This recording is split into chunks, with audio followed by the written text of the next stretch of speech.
그럼 안 되지. 그럼 안 되지. 재고 관리도 어떻게 해야 되냐. 이상적인 거예요. 세일주도 스탁으로 관리하는 게. 고객과의 접점이 있기 때문에 바꿀 수밖에 없는 그런 이해를 못하는 건 아닌데 이해하시죠 그냥. 구성하는 데 청재가 필요해요. 원래 가격이 높은 원소재일수록 자투리는 없는 법입니다.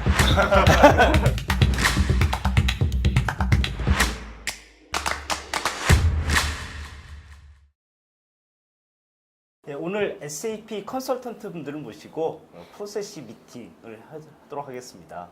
오늘 주제는 프로세스 미팅인데요. 크게 두 가지로 나눠서 설명을 좀 드리도록 하겠습니다. 첫 번째가 각 산업별로 어떠한 특징이 있는지 이제 컨설턴트 입장에서 중요한 SAP적 또는 프로세스적 특징에 대해서 말씀을 드릴 거고요. 두 번째 중요한 프로세스, 뭐 연간 사업 계획이라든지 법인간 거래 이런 부분에 대해서 컨설턴트에 대한 진심이 담긴 어떤 진솔한 얘기를 좀 해보도록 하겠습니다. 예, 먼저 오늘 그 회의를 진행할 컨설턴트 분들을 소개하도록 하겠습니다. 예, 저부터 먼저 소개하도록 하겠습니다. 예, PP 컨설턴트 김민구입니다. MM 컨설턴트 우성훈입니다. 안녕하세요. SD 컨설턴트 이상열입니다. 네, 안녕하세요. CEO 유진수라고 합니다. 네, 소개가 다 끝났고요.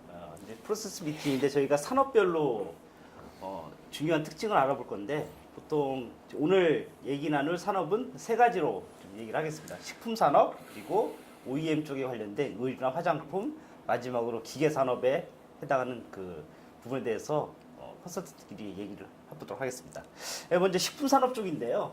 식품 산업에서 가장 중요한 건 우리가 먹는 거기 때문에 보통 유통기한 관리를 많이 하죠. 그래서 유통기한 관리, 그리고 품질 문제가 생겼을 경우에 어떠한 원재료가 잘못됐는지 그걸 알아내기 위한 라트래킹 그런 부분, 그리고 이제 좀 그 격가지지만 영업 쪽에서 이제 선물 세트 같은 경우를 할 때 어떤 형태로 해서 작업을 하는지, 뭐 1+1 행사라든지 이런 부분을 어떻게 처리를 하는지 해서 좀 얘기를 해보도록 할게요.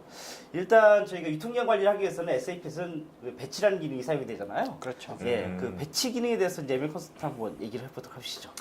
일단 먼저 우리가 배치 기능을 좀 소개를 시켜드릴 필요가 있어요. 이게 배치라는 거 이제 언뜻 이제 그 SAP를 접하지 않으신 분들이 배치를 들으면 배치가 뭐지? 라고 뭐 위치 이렇게 해놓는 건가 이렇게 받아들이실 수가 있는데, 이 배치라는 거는 일종의 이제 SAP 시스템에서 우리가 물건을 입고 잡든 뭐 하여튼 이 동일한 품목을 가진 재고에 대해서 별도의 번호를 부여를 해서 뭔가 구분 관리를 하기 위한 또 다른 코드 값이다라고 우리가 흔히 설명을 하는데요. 이 배치를 통해서 오늘 우리가 다룰 유통기한과 라트래킹 그리고 뭐 다양한 프로세스들을 구현을 할 수가 있습니다. 우리가 입고를 잡을 때 동일한 품목이라도 그 입고하는 시점들이 다 다르죠. 그래가지고 이 품목들이 유효기간, 즉 유통기간이 다 다를 수가 있어요. 이런 원자재들의 유통기간이 다 다른 걸 그냥 하나의 재고로 딱 볼 수가 없는 거죠. 그래서 입고 잡을 때마다 저희가 별도의 배치 코드를 부여를 해서 이 배치 코드별로 유통기한을 관리할 수 있게끔 시스템이 제공을 하는 겁니다. 그러면 이제 뭐 생산을 하신다든지 아니면 판매를 할 때 그 정보를 보고 또 그 정보를 활용을 해서 이제 생산이나 판매를 처리를 하실 수가 있게 되는 거죠. 뭐 선입선출이라든지 아니면 좀 폐기 작업이라든지 이런 부분들을 모두 제공할 수가 있는 겁니다. 입출고 작업을 할 때 자재 네. 코드도 넣고 배치 코드도 넣고 두 개를 넣어야 되는 어려움이 있겠네요. 그렇죠. 그래서 보통 배치를 쓴다라고 하면 이제 기능적으로 되게 이상적인 기능인데 실제 그 현업분들이 사용하기에는 되게 좀 어렵죠. 업무의 그 강도가 좀 더 올라간다고 이렇게 생각하시면 될 것 같고, 그래서 업무 효율성을 줄 거냐 아니면 어떤 그 데이터의 정합성을 줄 거냐, 두 개에서 이제 트레이드오프를 해서 배치를 쓸 거냐 말까를 결정해야 될 것 같아요. 그래서 SAP에서 배치를 쓰게 되면 시스템 처리하는데 어려움이 있지만, 그래서 뭐 안 쓴다라고 하면 기존의 업체들은 대부분 그 제조사들이 숫자부터 관리를 하잖아요. 자기들이 라트래킹을 위한 배치 관리 다 하기 때문에 이제 그걸 시스템에 담을 거냐 아니면 안 담을 거냐, 이제 그걸 가지고 이제 프로젝트 할 때 많이 격렬한 토론을 하죠. 그런데 식품회사는 거의 라트레키를 위해서 예. 배치를 쓰게 된다. 어렵더라도. 그렇죠. 네. 예. 식품이나 뭐 여기서는 이제 언급하진 않겠지만 우리 화학 물질들도 어떻게 보면 기한들이 다 존재하잖아요. 예, 이런 유효기간이 존재하는 데에서는 이 배치를 쓰면 굉장히 효율적으로 시스템적인 관리가 가능하다라는 거죠. 화학물질도 유효기간이 있어요? 존재하는 게 있습니다. 우리가 케미컬 자재라도 유효기간이 다 존재하더라고요. 배치가 이제 유통기한을 관리하는데 SAP에서는 가장 적합한 방법이기 때문에 사용하는 건데 어쨌든 목적은 소비자가 이 제품이 언제 생산됐는지 또 언제까지 유통기한이 있는지 어떻게 보면 소비자를 보호하기 위한 어떤 방법, 시스템적인 구현 방법이라고 생각을 합니다. 그렇죠. 그래서 우리가 배치를 쓰려면 첫 번째 해야 될 게 그 자재 마스터에다가 이제 배치 클래스라는 걸 만들어줘야 되잖아요. 그렇죠. 그렇죠. 그래서 그 배치에 관련된 보통 배치라고 하면 아까 이제 우성훈 그 컨설턴트가 설명했듯이 자재 코드 하위에 어떤 특징을 가지고 있을 수 있는 어떤 코드를 나눈다라고 하는데 더 쉽게 말씀드리면 그 재고 단위별로 어떤 특징이 있는 코드다라고 보시면 될 것 같아요. 하나의 자재라도 재고에 관련해서 이런 특징이 있고 이 재고로 이런 특징이 있어. 그걸 코드를 따서 이 재고에 관한 특징들을 우리가 배치 클래스의 특성으로 연결을 시켜줘서 여기서 얘는 생산 일자가 언제야. 그리고 화학적인 어떤 성분들의 분포도가 어떻게 돼? 뭐 이런 부분을 관리할 수가 있는데 예전에 그 유업 쪽 할 때는 원유가 들어오잖아요. 그러니까 젖잔 원유가 들어오면 제가 되게 특이한 기능을 봤어요. 이제 제가 물어볼 건데 특이한 기능을 봤는데 거기는 원유가 들어오면 원유에 대해서 들어오는 것마다 배치에 관련해서 가격을 매겨요. 그게 뭐냐면 원유는 그 지방하고 그리고 단백질 그 퍼센티지를 내가 넣으면 그걸 통해서 자동으로 그 퍼센티지에 의해서 배치 밸류에이션이 돌아요. 그거 원가를 산정한다는 그렇죠. 거예요? 그 배치 밸류에이션 기능을 제가 좀 그 설명을 좀 듣고 싶어서. 그거 모르는 기능인데요. 그렇게 말씀. 그럼 안 되죠. 그럼 안 되죠. 패치 밸류에이션이라는 이제 보통 우리가 이제 네. 밸류에이션 클래스가 따지잖아요. 배치 밸류에이션이라든지. 그러니까 하게 되면 그래서 걔네들을 보니까 원유가 입고될 때마다 단백질하고 이제 품질 쪽에서 성분 분석을 해가지고 그걸 내면 그거에 따라서 업체한테 이제 농가라든가 그런 업체한테 그 돈을 줘요. 그 계산된 값에 의해서. 자동으로 시스템에서 얘는 얼마야, 얼마의 값어치가 있어 자동 계산을 하더라고. 그게 이제 배치 밸류에이션을 활성화시켜서 이 하는. 배치라는 거를 지금 여태까지 얘기한 거는 이제 수량 관리를 위해서 배치 예. 배치 관리를 얘기했는데 예. 네. 이 배치 레벨로 예. 수량과 금액, 즉 예, 재고 그쵸. 금액까지 따로 관리하려고 하면 예. 그러면 배치 밸류에이션을 써야 된다. 그게 이제 밸류에이션 타입이라는 게 있죠. 예, 그렇죠. 밸류에이션 네. 타입이 있어서 예. 밸류에이션 타입과 배치와 요거를 1대1로 매핑을 시켜서 금액까지 관리하는 걸 한 단계 더 내리는 거예요. 예, 그쵸. 자재 코드 레벨에서 배치 레벨로. 그러면 한 자재에 뭐 수많은 배치가 달릴 수도 있는데 그러면은 그 배치 넘버별로 그 클래스 즉 배치 뭐 아까 밸류에이션 타입. 타입이라고 예, 하셨잖아요. 예. 이거를 다 매핑을 해줘야 된다라는 거네요. 이제 이제 그게 자동 매핑하게 하는 자동 방법을 매핑이 돼요. 일단 맞아요. 쓰고 그다음에 특히 이게 여기 지금 CPG 얘기하고 있지만 네. 자동차 완성차에서는 어떻게 하냐면 완성차 한 대당 네. 차대 번호라는 게 한국식으로는 있고 예. 그렇죠. 글로벌하게는 비클 넘버라는 게 있어요. 네. 예. 그 비클 넘버 한 대당이 수량과 금액이 따로따로 관리가 돼야 되는 거예요. 그렇죠. 예, 맞아요. 예. 그때 이제 밸류에이션 타입과 배치를 연결해서 쓰죠. 그럼 밸류에이션 타입을 몇 개 정의를 하고 여기 이제 그 배치별로 그걸 다 어사인해서 결국 평가는 밸류에이션 타입으로 한다는 말씀인가요? 네. 시스템에서의 밸류에이션 타입을 이용해서 평가를 금액을 갖게 하는 거고 자동차는 한 대당 평가가 있어야 되고 그러면 한 대당으로 하려면 그거를 인위적으로 넣을 수는 없잖아요. 그래서 자동으로 배치가 자동 배치되게 만들어지죠. 자동으로 생성되게 자동으로 생성돼서 밸류에이션 타입도 자동으로 만들어지게 이렇게 만들어요. 그러면 이 CPG 산업에서 그렇게 구분해서 평가를 해서 관리해야 될 품목들이 거의 없는데 많을까요? 제가 본 게 그 아까 원유 같은 하나죠. 경우에 이제 예. 그럴 수가 있게 되겠네요. 예. 그러면 대부분의 CPG는 그렇게까지는 관리를 안 하는 걸로 알고 있는데 그거 말고도 제가 요구사항 받았던 게 예전에 이제 음료 쪽을 봤는데 그 설탕이 많이 들어가잖아요. 탄산음료 네. 보면. 근데 설탕이 국내산 설탕과 수입산 설탕이 가격이 틀려요. 그래서 그거를 밸류에이션으로 좀 나눠달라. 수입산과의. 이럴 때도 아마 그 배치 밸류에이션 이런 형태로서 그건 배치를 두 개를 따면 되겠죠. 국내산 배치냐 아니면 외국산 배치냐 해서 그걸로도 이렇게 요구사항이 있었어요. 근데 실제로는 그걸 하려고 했다가 그냥 그 의미가 없다. 가격 차이 크게 안 나기 때문에 처음에 요구사항이 있었지만 나중에 안 하는 걸로 그렇게 했거든요. 오히려 코드를 분리해서 관리하는 게 더 효율적이지 않을까요? 국내산과 해외산이라면 그렇게 있는데 네네. 대부분 실제 재고는 큰 그 사일로에 들어가 사일로에 있잖아요. 그냥 거기 한 들어가 통에 다 있으면 그냥 다 있으니까. 몰아넣기 때문에 그 의미가 별로 없더라고요. 네. 그렇게 한꺼번에 묻는다면 오히려 배치로 나눠도 관리나 어떤 그 이런 거 힘들어요. 힘들 맞아요. 것 같은데요. 그래서 그냥 네. 그건 배치를 안 쓰기 그렇게 하죠. 그거는 뭐 이제 투입됐을 때는 이제 뭐 이렇게 다 한 네. 뭐 이제 공정중 재고나 뭐 이런 것처럼 대기하는 재고들은 뭐 다 통에 담길 수 있겠는데 우리가 보통 설탕을 사오면 포대로 사올 거잖아요. 이 포대 단위에서는 나눠질 수 있어요. 근데 그걸 말씀하신 것처럼 뭐 자재를 나눠도 되는데 그거 말고 이제 우리가 스플릿 밸류에이션을 사용할 수도 있죠. 저 스플릿 밸류에이션. 그래서 동일한 자재에 대해서 평가를 또는 뭐 위치별로 조금 다르게도 할 수가 있는 거죠. 지금 우리가 스플릿 밸류에이션, 밸류에이션 타입, 예. 배치 밸류에이션 말을 세 가지 용어를 썼는데 네. 다 같은 의미로 얘기하는 거죠. 그렇죠. 예, 그렇죠. 스플릿 밸류에이션이라고 보시면 될 것 같아요. 예. 어차피 뭐 배치로 나눴으니까 배치 밸류에이션 그렇게 용어로 쓴 거고. 그렇죠. 예. 그리고 이제 우리가 라트래킹을 봐야 되는데 그거가 같은 선상이에요. 라트래킹을 하려면 완제품부터 시작해서 반제품, 원자재까지 다 배치 그렇죠. 코드를 네, 써야지만 얘가 이렇게 배치가 따라가는 배치 히스토리가 다 연결이 되잖아요. 그렇습니다. 예. 그래서 그게 솔직히 라트래킹이 SAP에서 제공하는 기능이 되게 뭐 파워풀하긴 한데 저는 좀 걱정이 되는 거는 저걸 한다라고 하면 걱정이 되는 게 실제 할 수 있겠느냐. 그게 가장 고민일 것 같아요. 즉 데이터를 입력하는 사람이 어떤 배치를 썼는지 다 입력을 해줘야 돼. 생산에 투입한 배치 오늘 몇 개, 뭐 킬로그램 몇 킬로그램 이걸 다 해줘야 되는데 그게 가장 힘든 것 같아요. 저는. 그래서 필수적인 것만 해야 되지 않을까요?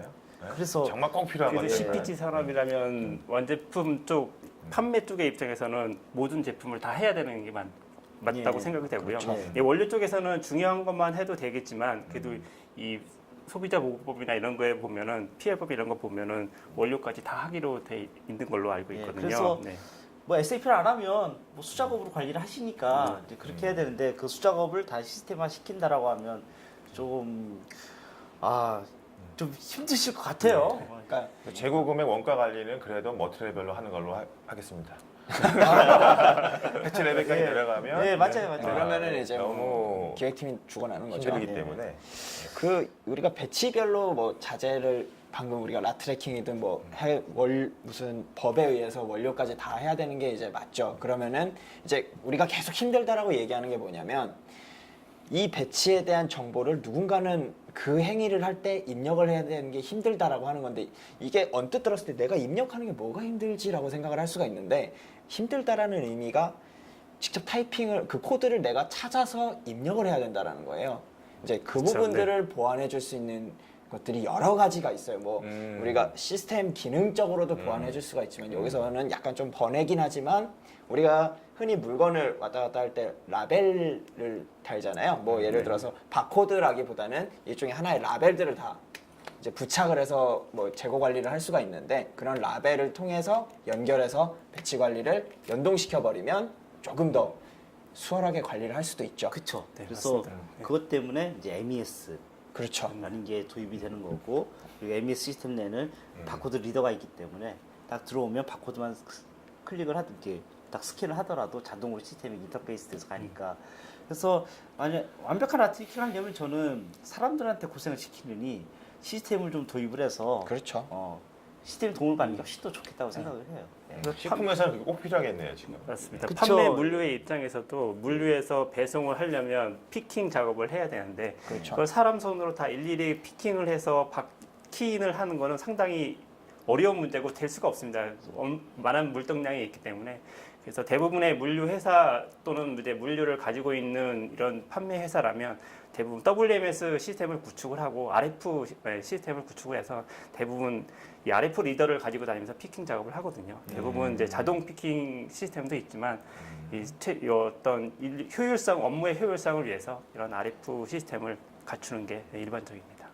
그 식품회사 같은 경우에 공장이 좀 여러 군데가 있는 데가 많죠. 네, 그렇죠. 그리고 물류센터가 또 따로 존재하기도 따로 하죠. 존재하는 예, 경우가 맞아요. 많죠. 네. 네. 보통 거점 물류센터가 따로 있죠. 그럼 네. 그 물류센터는 플랜트를 보나요? 스트레지 로케이션으로 보나요? 플랜트로 네, 보는 게 플랜트로 가장 봐요. 네. 그러면 공장에서 A 공장이 있고 B 공장이 있어요. 네, 맞습니다. 동일한 제품을 생산을 해. 네. 그러면 플랜트가 물류 플랜트가 있으니 물류 플랜트는 모일 거 아니에요? 그렇죠. 그럼 모이면은 그 수량과 금액은 합쳐지겠네요. 예, 네, 맞아요. 합쳐집니다. 예. 합쳐지죠. 그래서 네. 이제 원가 입장에서 거기서 네. 이제 별로 좀안 좋아하는 예. 그러면 부분이죠. 우리 원가 입장에서 뭐 해야 되냐면 공장별 손익을 뽑아야 돼요. 네, 맞아요. 네, 공장별 손익 어떻게 뽑냐고 합쳐지면. 그거는 이제 물류 플랜트, 이제 거점 플랜트만 합쳐지는 거니까 원래 있던 물류 플랜트는 따로 볼 수 있지 않을까요? 네, 이거는 뭐 회계적인 측면은 잘 모르겠습니다.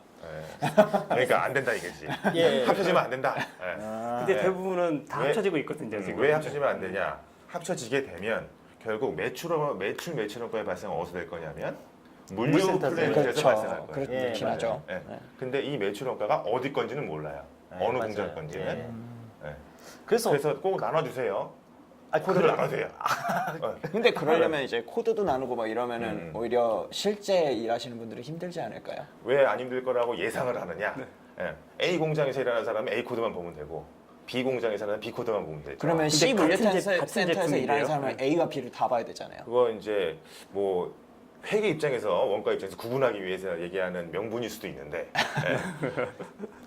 의료같이 중요한 그 식품이죠. 식품 같은 유통기한도 있어야 되고 네. 우리 소비자한테 건강에 직결이 되는 그런 항목은 원산지 관리를 해야 된다. 어느 공장에 생산되는 건지는 반드시 구분돼야 된다.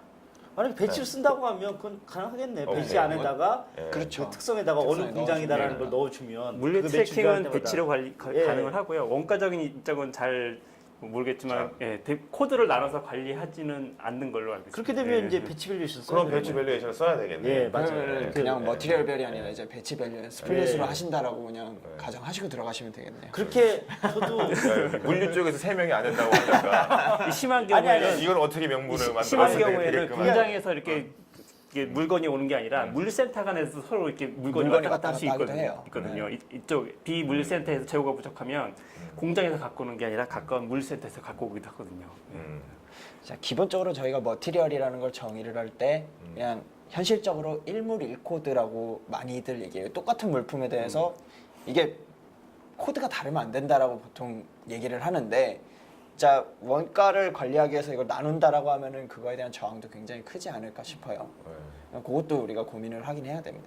내가 근데 이걸 고민을 많이 해봤는데 코드를 나누거나 아까 배치 밸류에이션 쓰지 않으면 방법이 없겠더라고. 예, 맞아요. 그렇죠. 네. 그런 네. 이제 서브적인 우리 그 프로세스들이 더 들어가 줘야 될 것 같아요. 지금 그러면 다른 식품 회사들은 그거 안 했다 그러면 포기했다는 얘기거든요. 그렇죠. 공장별 손익. 보통 이렇게 머지하기도 그렇죠. 했죠. 네. 네. 그랬던 것 같아요. 저도 음. 지금 하신 말씀을 음. 전 프로젝트에서 음. S사 음. 식품회사 할 때도 물류센터 지금 말씀하신 그대로 얘기를 했어요. 현업이. 그래? 그럼 배치 밸류에이션 해줄게. 그럼 배치 관리 해야 되는데 근데 그 배치 관리는 원가 쪽에서 하는 게 아니라 물류 쪽에서 할 건데 물류 쪽에서 할 수 있는지 한번 물어봅시다. 그래서 물어봤더니 때려주기도 못한다고.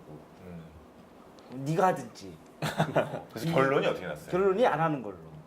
이게- 포기했네. 예. 그런 네. 그러니까 물류 입장에서는 그 입력을 한다라는 것 자체가 왜냐하면 그분들은 현장에 나가서 빨리 물건 싣고 이 작업들도 해야 돼요. 엄밀히 말하면 그러니까 앉아서 입력만 해주는 사람이 있는 그런 인력이 따로 구분되어 있는 곳이 그렇게 많지도 않거니와 이제 그런 것까지 고려하다 보니까 이런 것들을 반영을 해서 우리가 프로세스 잡잖아요. 그래서 이렇게 그냥 머지에서 가는 것도 많다라는 거죠. 아, 우리 기획팀 상무님한테 어떻게 얘기를 하지? 안 된다고? 잘 설득하셔야죠. 관리의 문제인 것 같아요. 제 생각 같으면 기획자 상무님 파워가 세면 밀어붙이든지 해서 아니면 그런 기반 시설을 갖춰주시면 뭐 RFI라든가 뭐 WMS랑 기반 시설 갖춰주신다고 하면 저희도 할게요. 예, 그렇게 되는 거죠. 그렇죠. 프로젝트 범위를 좀 키워야 되겠네요. 예, 그렇죠. 같이 먹고 살아야죠. 예. 그리고 이제 식품회사 가면 보통 우리 마트에 가면 이제 선물 세트라든지 1+1 행사를 하잖아요. 그 이제 제가 그 말씀드리고 싶은 거는 예전에 이제 그거 가지고 어떻게 해야 될지를 고민을 되게 많이 했었어요. 그래서 이제 처음 했던 거는 이제 자재 마스터를 딸 때 기본 단위는 2A1로 하고 거기에 이제 카툰이라든지 보통 뭐 우리 음료수 같은 경우는 4개 한들 번들 이런 게 있잖아요. 네, 네. 이제 그렇죠. 그런 걸로 다 이렇게 대체 단위를 갔는데 이제 1+1 행사를 하면 어떻게 했냐면 엘사 같은 경우 우리 이제 음료수사의 가장 큰 엘사 같은 경우는 이렇게 묶는 것마다 코드를 다 땄어요. 거기. 네, 선물 별도로 센트는 따로 이렇게 코드를 맞아요. 따서 예, 제조 코드를 다 프로세스를 따서. 가져가거든요. 예, 네, 맞아요. 네. 보통 대부분이 코드를 따고 네. 이 코드를 안 따면 할 수 있는 방법은 영업에서 세일즈 봄이라는 게 있죠. 세일즈 봄이라는 네네. 걸 한다든지 네. 뭐 패킹이라는 그 기능을 써가지고 묶는 수밖에 없거든요. 또 경우에 따라서는 저 종합 선물 세트를 재고 관리를 하기 때문에 네, 맞아요, 세일즈 맞아요. 봄을 사용하게 되면 재고 관리가 안 되거든요. 네, 맞아요. 그래서 맞아요. 코드를 물 판매는 무거운 가능하지만 재고 관리가 하기 힘들어서 이 피킹이나 이게 물류의 흐름이 좀 트래킹하기가 힘듭니다. 네. 맞아요. 네. 그래서 종합 선물 세트는 그야말로 시즈널로 뭐 추석이라든가 네. 아니면 설이라든가 이럴 때 특이하게 그 시즈널에 만들어지는 코드다라고 생각하면 되는데 예. 1+1은 하고 싶을 때마다 쉴 데도 없이 할 거 아니에요. 그렇죠. 그렇죠. 그런데 그래서 코드를 딴다. 예, 네. 그래서 아. 그게 특정적으로 많이 하는 게 또 따로 있더라고요. 네. 모든 걸 다 하는 게. 그래서 그냥 딱 봤을 때 코드를 따도 큰 뭐 없다라고 하면 따놓고 필요할 때마다 그걸 그냥 쓰는 거죠. 그 근데 보통 마트에 세트 가면- 상품이라고 하는데 종합 선물 세트도 시즈너블하게 뭐 명절 때 하는 게 별도로 있고요. 근데 상시로하는 선물 세트도 있거든요. 저희가 이제 병원에 가보면 이렇게 선물 세트 같은 게 많잖아요. 병원에 그렇죠. 가게 네. 가보면 또 마트에도 선물 세트, 이게 세트 상품이 있습니다. 이것도 다 그런 종합 선물 세트라는 걸로 코드가 생성이 돼서 만들어서 나가고 있거든요. 네. 여기서 이제 제가 궁금한 게 있는데 저희 물류를 관리하는 이쪽 입장에서는 그냥 이 자재와 이 자재를 합쳐서 선물 세트를 만들면 되겠다. 뭐 BOM을 사용을 하든 뭐 대체 처리를 하든 다양한 방식에 의해서 만들 수 있어요. 만들 수는 있는데 이제 그 물량을 만들 수는 있는데 그랬을 때 이 재고에 대한 금액과 이 재고에 대한 금액이 짬뽕되거나 또는 뭐 어떻게 될 거 아니에요. 이 부분은 원가 측면에서는 그냥 어떻게 합쳐지는 바라봐야 거죠. 되는 거예요? 네. 그냥 종합 선물 합쳐지고 세트는 그냥 합쳐진 원가로 봐야 되는 게 맞다라고 맞죠. 하는 건가요? 네. 원가의 개념상으로는 그게 합쳐져 있는 게 맞고 1+1 같은 경우에는 그러면 손실 나겠죠 거의. 그렇죠. 네, 그렇죠. 1+1 원가는 2배가 됐어. 네. 네, 그런데 가격은 평가는 네, 좀 원래 그대로 있었다. 예, 그렇죠. 네. 근데 그렇지 않아요. 결론은 손실은 안 그렇죠. 나겠지. 뭐. 아, 네. 원가가 30% 이하야. 그러니까 결론은 손실 안 나. 이 직업을 하면서 가장 안 좋은 게 음. 원가를 알아버리는 순간 음. 그 고객을 색안경 끼고 이렇게 보이더라고요.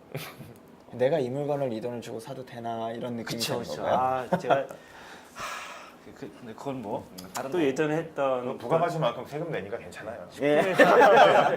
예전에 이제 식품회사 하나를 이제 프로젝트를 했었는데 거기서는 이제 종합 선물 세트를 따로 손익 관리를 하기 위해서 이제 말씀하신 대로 별도로 코드를 생성해서 판매를 하기도 했지만 안에 들어가 있는 낱개는 다르잖아요. 그렇죠. 또 요거에 대한 판매 추이도 보기 위해서 또 세트를 해체를 해서 영업 레포트나 손익을 보는 그런 프로세스도 가져갔거든요. 사실 어렵게 이 낱개로 보는 것도 사실 중요하거든요. 영업이라든지 물류의 입장에서는 개별적으로 몇 개나 나가는지 물동량을 파악하기 위해서는 개별로 봐야 되는 경우도 있어서 그 품목 자체에 대한 판매 추이를 보고 싶다라는 거네요. 그렇죠. 정확히 네, 말하면. 그렇죠. 네, 맞습니다. 그래서 코드를 따는 게 네. 훨씬 더 네. 나중 양쪽 관리 위해서는 예, 코드를 예. 따서 관리하는 게 훨씬 더 유리를 하죠. 근데 네. 이제 아까 말했듯이 계속 그 원타임 속으로 이렇게 너무 자주 일어난다고 하면 저는 그때 SD콘하고 좀 그 논쟁을 붙었던 게 그거를 만들 때마다 코드 어떻게 따냐. 그래서 그러면 아싸리 세일즈를 할 때 세일즈 오더에다가 10번 아이템 이거, 20번 아이템에 하나 더 한다든지 이게 두 개를 같이 A라는 제품하고 B라는 제품 두 개 붙여서 팔 수도 있잖아요. 네, 네, 그렇죠. 볼 때 그냥 10번 아이템, 20번 아이템 그렇게 사면 더 낫지 않겠냐. 근데 훨씬 더 주문하는 사람이 너무 다양하기 때문에 영업에서는 누가 주문할지 모르기 때문에 그걸 다 맞추기는 정말 어렵습니다, 사실. 네. 그리고 네. 이제 하나 더 이제 말씀드릴 게 그거 말고 그 보통 식품회사 가면 그 팔레트 관리를 해달라는 회사도 있어요. 회수용 팔레트, 예, 그렇죠. 플라스틱. 어. 네. 남은 팔레트는 버린다. 그렇죠. 그래서 리터너블 패키지, 리터너블 뭐 패키지 그 쓰는군요. 기능이 네.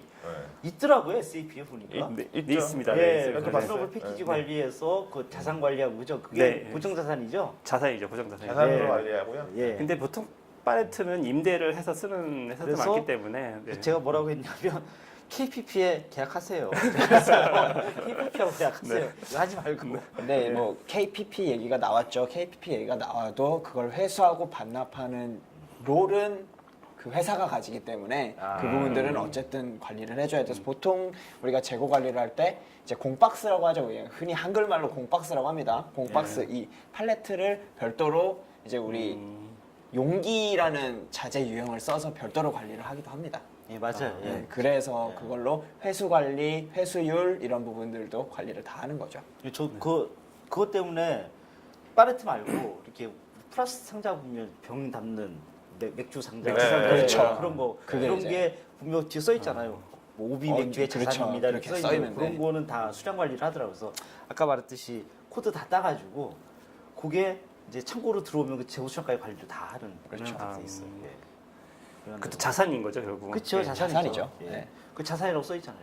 네. 그래서 혹시나 길 가다 그런 거 보시면 그냥 반납하시는 게 예, 맞아요. 그거 괜히 집에 가지고 가서 쓰지 마시고. 예. 근데 식품 쪽은 뭐 이렇게 이제 많은 얘기를 나눴고요. 그 다음에 우리가 이제 의류나 화장품 쪽을 한번 보도록 하겠습니다.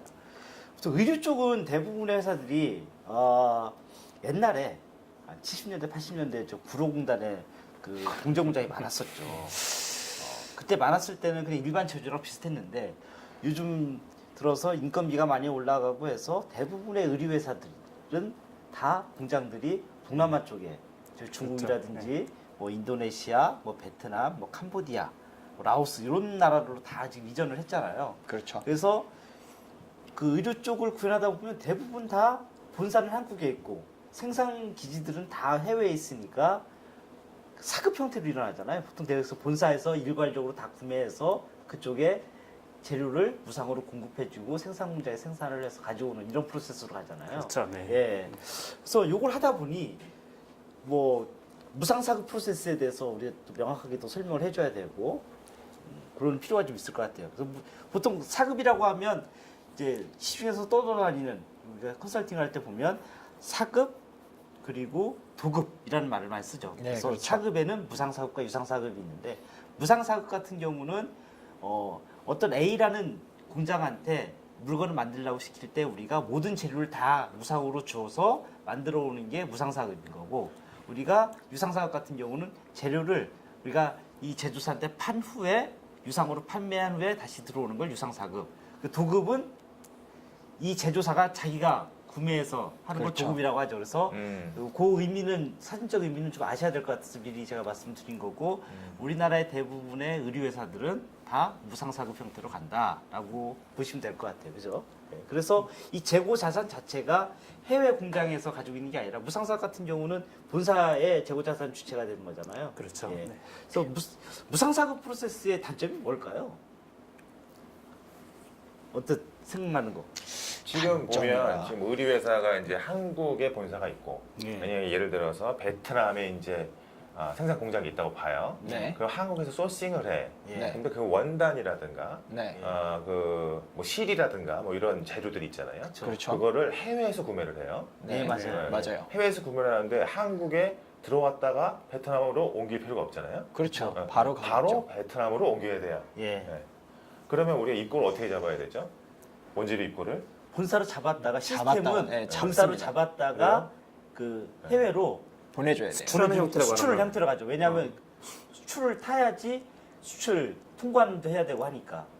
본사로 잡았다가 보내줘야 된다. 예, 그렇죠. 예. 꼭 입출고를 이루어줘야 된다. 그러니까 예, 입출고는 필요한데 예. 이제 네. 수출 부분은 이게 언뜻 보면은 삼자 거래잖아요. 이제 그 방금 말씀하신 건 삼자 거래 형태처럼 이루어지는 거다 보니까 수출을 수입 수출 입고 자체는 본사 즉 한국에 있지만 물건을 해외에서 사온다고 해서 이제 수입 수출을 안 태울 수도 있게 되는 겁니다. 이제 삼자 거래니까 바로 재고가 그쪽으로 이동된다라고 해서 이런 식으로 이제 굳이 수입 수출까지는 안 태우더라도 오케이. 입출만 예. 진행을 하는 거죠. 자, 그럼 수입 수출 안 태우면 입출을 한국에 잡았다가 네. SC 재고, 즉 서브 컨트랙 재고로 옮겨줘야 되잖아요. 그렇죠. 그럴 필요 없이 바로 서브 컨트랙 재고로 입고 잡아주면 될 거 아니에요. 예, 그렇게 잡아줄 이렇게 수도 잡을 수도 있어요. 예, 있습니다. 네. 있어요. 그래서 이거 입출고를 안 하는 거지. 실제 실물의 공장에 갔으니 공장으로 입고 잡아주는 거예요. 아 예. 그렇게도 네, 그렇게 이렇게 설계할 하면 수도 좀 있어요. 프로세스 좀 네. 단순해지겠네요. 예, 네. 그렇게 하면 단순해질 수 있죠. 네. 근데 이제 해외에 있다. 음. 그 업체가 그러면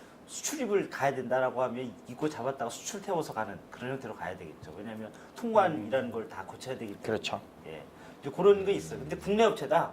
국내에 있다라고 하면 굳이 안 잡고 그냥 바로 입고처를 그쪽으로 사급 업체, SC 업체로 해서 다 잡아버리는 수가 있죠. 예.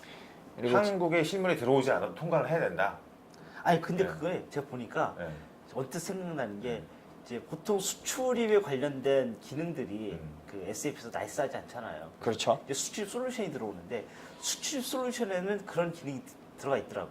말했듯이 입고 안 잡고 해외에서 바로 이렇게 들어가는 거는 뭐 무슨 무한 수출인가? 그렇죠. 뭐예요? 무한 수입, 무한 수출 프로세스가 예, 존재합니다. 무한 수입, 무한 수출 프로세스 존재해서 그걸 기능적으로 제공을 하더라고 그런 기능이.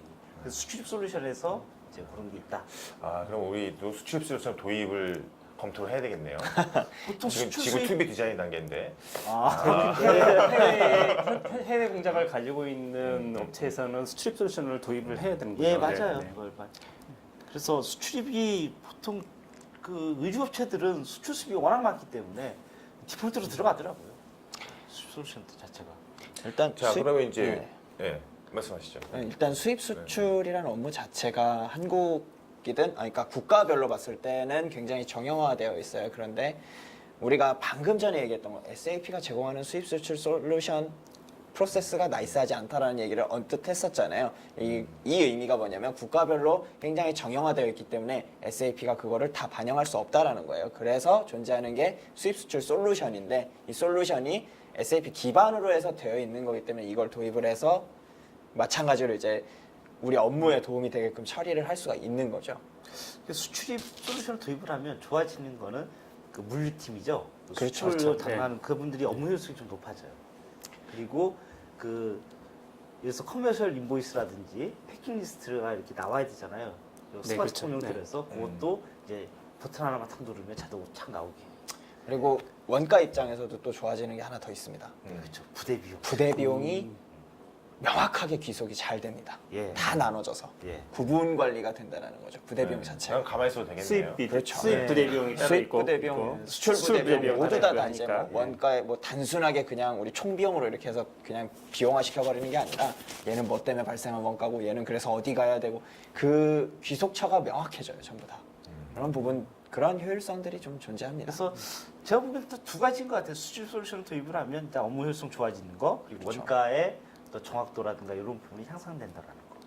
두 가지 이유 물류의 때문에 흐름적인 측면에서도 얘가 어디 항구에 있다 아니면 어느 창고에 있다 아직 미착이다 이런 게 좀 명확하게 관리가 그렇죠. 되는 물류- 거죠. 네. 그렇죠. 가시성도 트래킹도 좋아지겠네요. 확실히 좋아지죠. 네.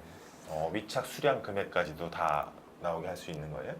그러니까 스테이터스가 미착이. 있더라고요. 네. 네, 솔루션을 보면 신호등을 이렇게 달아놔서 맞아요. 지금 어디 있어, 어디 상태에 있어 이렇게 다 이렇게 해놨다. 어디까지 현재 우리가 수입 수출 업무가 진행이 됐다 이런 부분들도 다 가능하죠. 스테이터스가 관리되는 네, 그런 리포트가. 좋네요. 예. 그래서 많이 도입을 하세요. 그 수출 수입 많은 회사들. 그렇죠. 같은 경우는. 예. 가격대가 좀 있어서 그렇지. 근데 의류 쪽을 하다 보면 좀 빼놓을 수 없는 게 SAP에서 제공하는 인더스트리 솔루션이 있는데 예전에 S4 하나 나오기 전에 AFS라는 어페럴 앤 푸츠 시스템 그래서 신발과 어페럴 쪽 한 게 있었고 근데 S4 하나 오면서 AFS가 없어지고 FMS 즉 패션 매니지먼트 시스템이라고 해서 그게 새로 생겼는데 AFS 기능이 일부 들어가 있고 거기에 이제 리테일까지 있는 기능이라고 하더라고요. 그래서 우리나라 도입한 회사는 제가 알기로는 제가 아는 범위는 하나가 FMS를 도입해서 구현한 걸로 알고 있어요. 그래서 거기도 마찬가지 OEM 업체. 그러니까 해외 유명 고객의 OEM을 받아서 하는 걸로 돼 있는데 FMS가 조금 좋은 점은 의류 쪽은 우리가 컬러 사이즈 관리를 하잖아요. 그렇죠. 그렇죠. 그게 잘 구현이 된다. 재고 관리가 다 되는 거죠. 예, 컬러별로 다 재고 그쵸. 관리되고 컬러별로, 사이즈별로 다 관리되고. 재고 관리가 된다. 그리고 뭐 내가 컬러 사이즈별로도 아까 말했듯이 밸류에이션도 할 수 있어요. 그 자재 봤을 때 보면 그 밸류에이션, 그 FMS 밸류에이션 탭이라고 이렇게 따로 있어서 거기에서 컬러 사이즈별로 그 밸류에이션 하겠다라고 설정을 하면 컬러 사이즈별로 자동으로 밸류에이션 돼요. 그 컬러 사이즈가 SAP 속으로는 그거잖아요. 배치잖아요. 그쵸. 네, 배치고 그렇죠. 그 배치형 배치하고 따라고 아까 얘기했던 배치 밸류에이션 타입하고 연결하면은 예, 금액까지 맞아요. 되는 거죠. 예, 그렇죠. 네. 그렇죠. 껍데기만 이렇게 씌워놨죠. 예. 예, 그래서 보면 저기서도 세일즈보드 넣을 때도 그걸 다 선택해서 이렇게 넣을 수가 있어요. 컬러 사이즈별 몇 개. 그 배치처럼 넣는 거죠. 어떻게 보면은. 네, 그 배치처럼 배치처럼 넣는 거죠. 속으로는 배치인데 겉에는 그 그리드 형태로 입력하게 돼 있죠. 예, 맞아요. 그리드 형태로 네, 있어요. 그래서 예. 입력은 조금 쉽게끔 예, 만드는 거죠. 맞아요. 음. 그렇게 돼 있어요. 그렇지 않으면 어떻게 선택해야 되냐면 배치 넘버가 쫙 있으니까 그 중에 컬러가 뭐고 사이즈가 뭐인 걸 딱 선택해야 되는데 예, 맞아요. 어렵죠. 예, 그렇게 너무 선택을 어려우니까, 하기에는. 예, 좀 편하게 돼 있는 것 같아요. 편하게 돼 근데 있어요. 그래서 근데 MRP가 제대로 안 된다는 얘기를 들었어요. AFS를 쓰면. 아니 제가 써봤는데요. AFS MRP가 네. 너무 좋아요, 저는. 그래요? 예. 잘 돼요? 잘 돼요. 어. 근데 중간에 저도 하면서 그 몇 가지 이제 노츠 날리고 이시도도 날리고 해서 좀 좋아졌어요. 그 SAP의 AFS MRP가 안 좋은 게 아니라 그거 말고 그 제가 노츠 적용한 거는 컬러 사이즈가 여러 개가 있다 보니까 퍼포먼스가 좀 안 좋아요. 그래서 퍼포먼스를 높일 수 있는 노출 몇 개 적용한 게 있고 MRP 자체는 큰 문제는 없었어요. 제가 하다. 근데 너무 좋았던 게 우리 기존의 MRP 같은 경우는 배치가 꼬리표가 안 붙잖아요. 그렇죠, 안 붙습니다. 근데 AFS는 배치까지 제가 돌아요. 그럼 더 깊이 훨씬 더, 있게 예, 돈다는 그래서 거거든요. 저 테이블이 몇 개가 더 들어가 있어요. AFS 관련해서 테이블 몇 개가 있는데 제가 저 AFS를 한번 쓰고 난 이후에 배치 MRP를 하기 위해서 개발을 하려고 했었어요. 테이블 몇 개인지 아니까 개발을 하면 저거 가능하겠다라고 생각을 해서 그래서 틀려지는 게 AFS를 딱 쓰면 PR 단계에서부터 필드가 하나 딱 나와요. 거기 컬러 사이즈가 딱 매핑이 돼 있어요. 아, PR 단계에서. 예, PR. 근데 우리가 배치별 MRP가 안 돈다라고 우리 이렇게 또 구글에 찾아보면 왜 안 붙냐? 왜냐하면 플랜드 오더나 PR에 배치 코드를 넣을 수 없기 때문에 배치별 MRP를 못 돌린다라고 이렇게 나와요. 근데 AFS는 PR이나 플랜드 오더에 그게 다 들어가 있어요.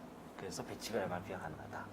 그럼 S4안에서 나온 FMS도 그 기능들이 예. 제대로 돼 있다. 예, 그렇죠. 그렇게 보시면 될 것 같아요. 예. 근데 지금 FMS도 좀 진화하는 게 있어요. 완벽하게 제가 알기로는 AFS 모든 기능이 다 온 건 아니고요. 예, 다 온 건 아니고 그게 이제 일부 기능이 이제 계속 오는 걸로 그렇게 지금 로드맵이 그려져 있더라고요. 그래서 추후에 이제 아직 우리나라 의류회사들이 다 SAP를 도입하진 않았잖아요. 네. 제가 보기엔 블루오션이에요. 블루오션인가요? 예, 그래도 큰 곳은 얼추 다 하지 않았나요? 아니요, 저기 메이저 2개 업체가 하지 않았어요. 아, 그런가요? 큰 업체가 있습니다. 예, 네. 1조짜리 2개 업체가 지금 SAP를 안 해서 이제 국이 이제 영업을 해야 되는데 시작하는 단계입니다. 그리고 의료 산업에서 의류 OEM 하는 회사는 큰 회사도 있지만 작은 회사들도 엄청 많아요. 네, 맞아요. 네. 왜냐하면 자기 브랜드를 못 가지고 있는 회사들이면서 네, 옛날에 그 봉제 공장만 갖고 있던. 그렇죠. 근데 그 공장이 해외로 이전된 뭐 이런 형태의 그 중견 또는 중소기업들도 굉장히 많기 때문에 앞으로 할 그래서 거는 많을 것 같아요. 예를 들어서 매출액이 뭐 3천억부터 시작하는 그런 회사들이 몇 개 또 있어요. 중견 업체들이. 그래서 그런 제가 보기엔 대상이 될 블루오션이다. 수가 있죠. 예. 그래서 FMS는 제조, 그러니까 물류 쪽의 컨설턴트들은 좀 한 번씩 경험해 보는 게 좋지 않을까 그렇게 생각이 듭니다. 근데 아까 이제 사급 무상 사급을 얘기하면서 예. 본사의 무상 사급 프로세스는 얘기했잖아요. 예. 네. 네. 그런데 아까 베트남 공장 같은 예. 공장에서 사이드의 프로세스는 어떻게 되죠? 공장 사이드 프로세스를 보면 네. 이제 물건이 들어올 때 PO를 내서 입고를 잡고요. 구매 비용을. 예. 네, 그렇죠. 그런데 이제 공장단에서는 그 코드 자체가 네. 어떻게 돼 있냐면 밸류에이션이 안 되게 돼 있죠. 네. 아니면 구매 오더 상에서 얘는 가격이 빵이라고 해서 이걸 잡고 두 가지 케이스로 나눌 수가 있을 것 같아요. 왜냐하면 공장단에서 보면 그 재고는 내 자산이 아니기 때문에. 수량 관리만 해야 되는 거잖아요. 그렇죠. 수장 관리만 네. 하죠. 예, 공장단에서. 원가 비율하고 회계비를 안 만들면 되는 거지. 그렇죠. 그럴 수도 있죠. 예, 그렇게 할 수도 있고. 이렇게 하거나 머티리얼 타입을 따로 따든가. 예. 근데 머티리얼 타입을 따로 따게 되면 코드 일체화가 안 되겠죠, 본사하고. 그렇죠. 그렇죠. 네. 예. 그래서 타입을 코드는 따로 동일하게 따지 않아요. 쓰고 예. 그다음에 회계 비율을 안 만들어서 금액 관리 안 하고. 그래서 플랜트별로 우리가 밸류에이션 할까 말까를 이렇게 네, 자기 선택할 연결하는 수가 게 있어요. 있잖아요. 거기서 세팅을 하죠. 그러니까 이 플랜트는 이 자재 유형은 밸류에이션을 안 할 거야라고 이렇게 세팅을 하죠. 아, 그럼 그러니까- 회계뷰가 만들어 있던 없던 상관이 예, 없다. 맞아요. 예, 평가를 하지 않습니다. 평가를 하죠. 그렇게 세팅을 했던 걸로 기억이 나.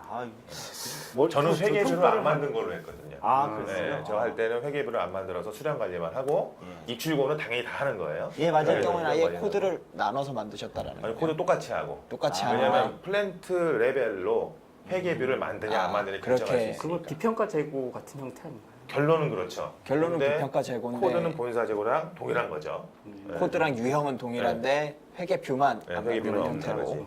그렇게 되면 원가 투입이 안 되는 거예요. 예, 그렇죠. 그렇죠. 그러니까 생산 공장 입장에서 생산 오더를 발행해도 원재료비는 없는 거예요. 없고 가공비만 있죠. 네. 아, 가공비만 그런 식으로? 있는 거고. 예.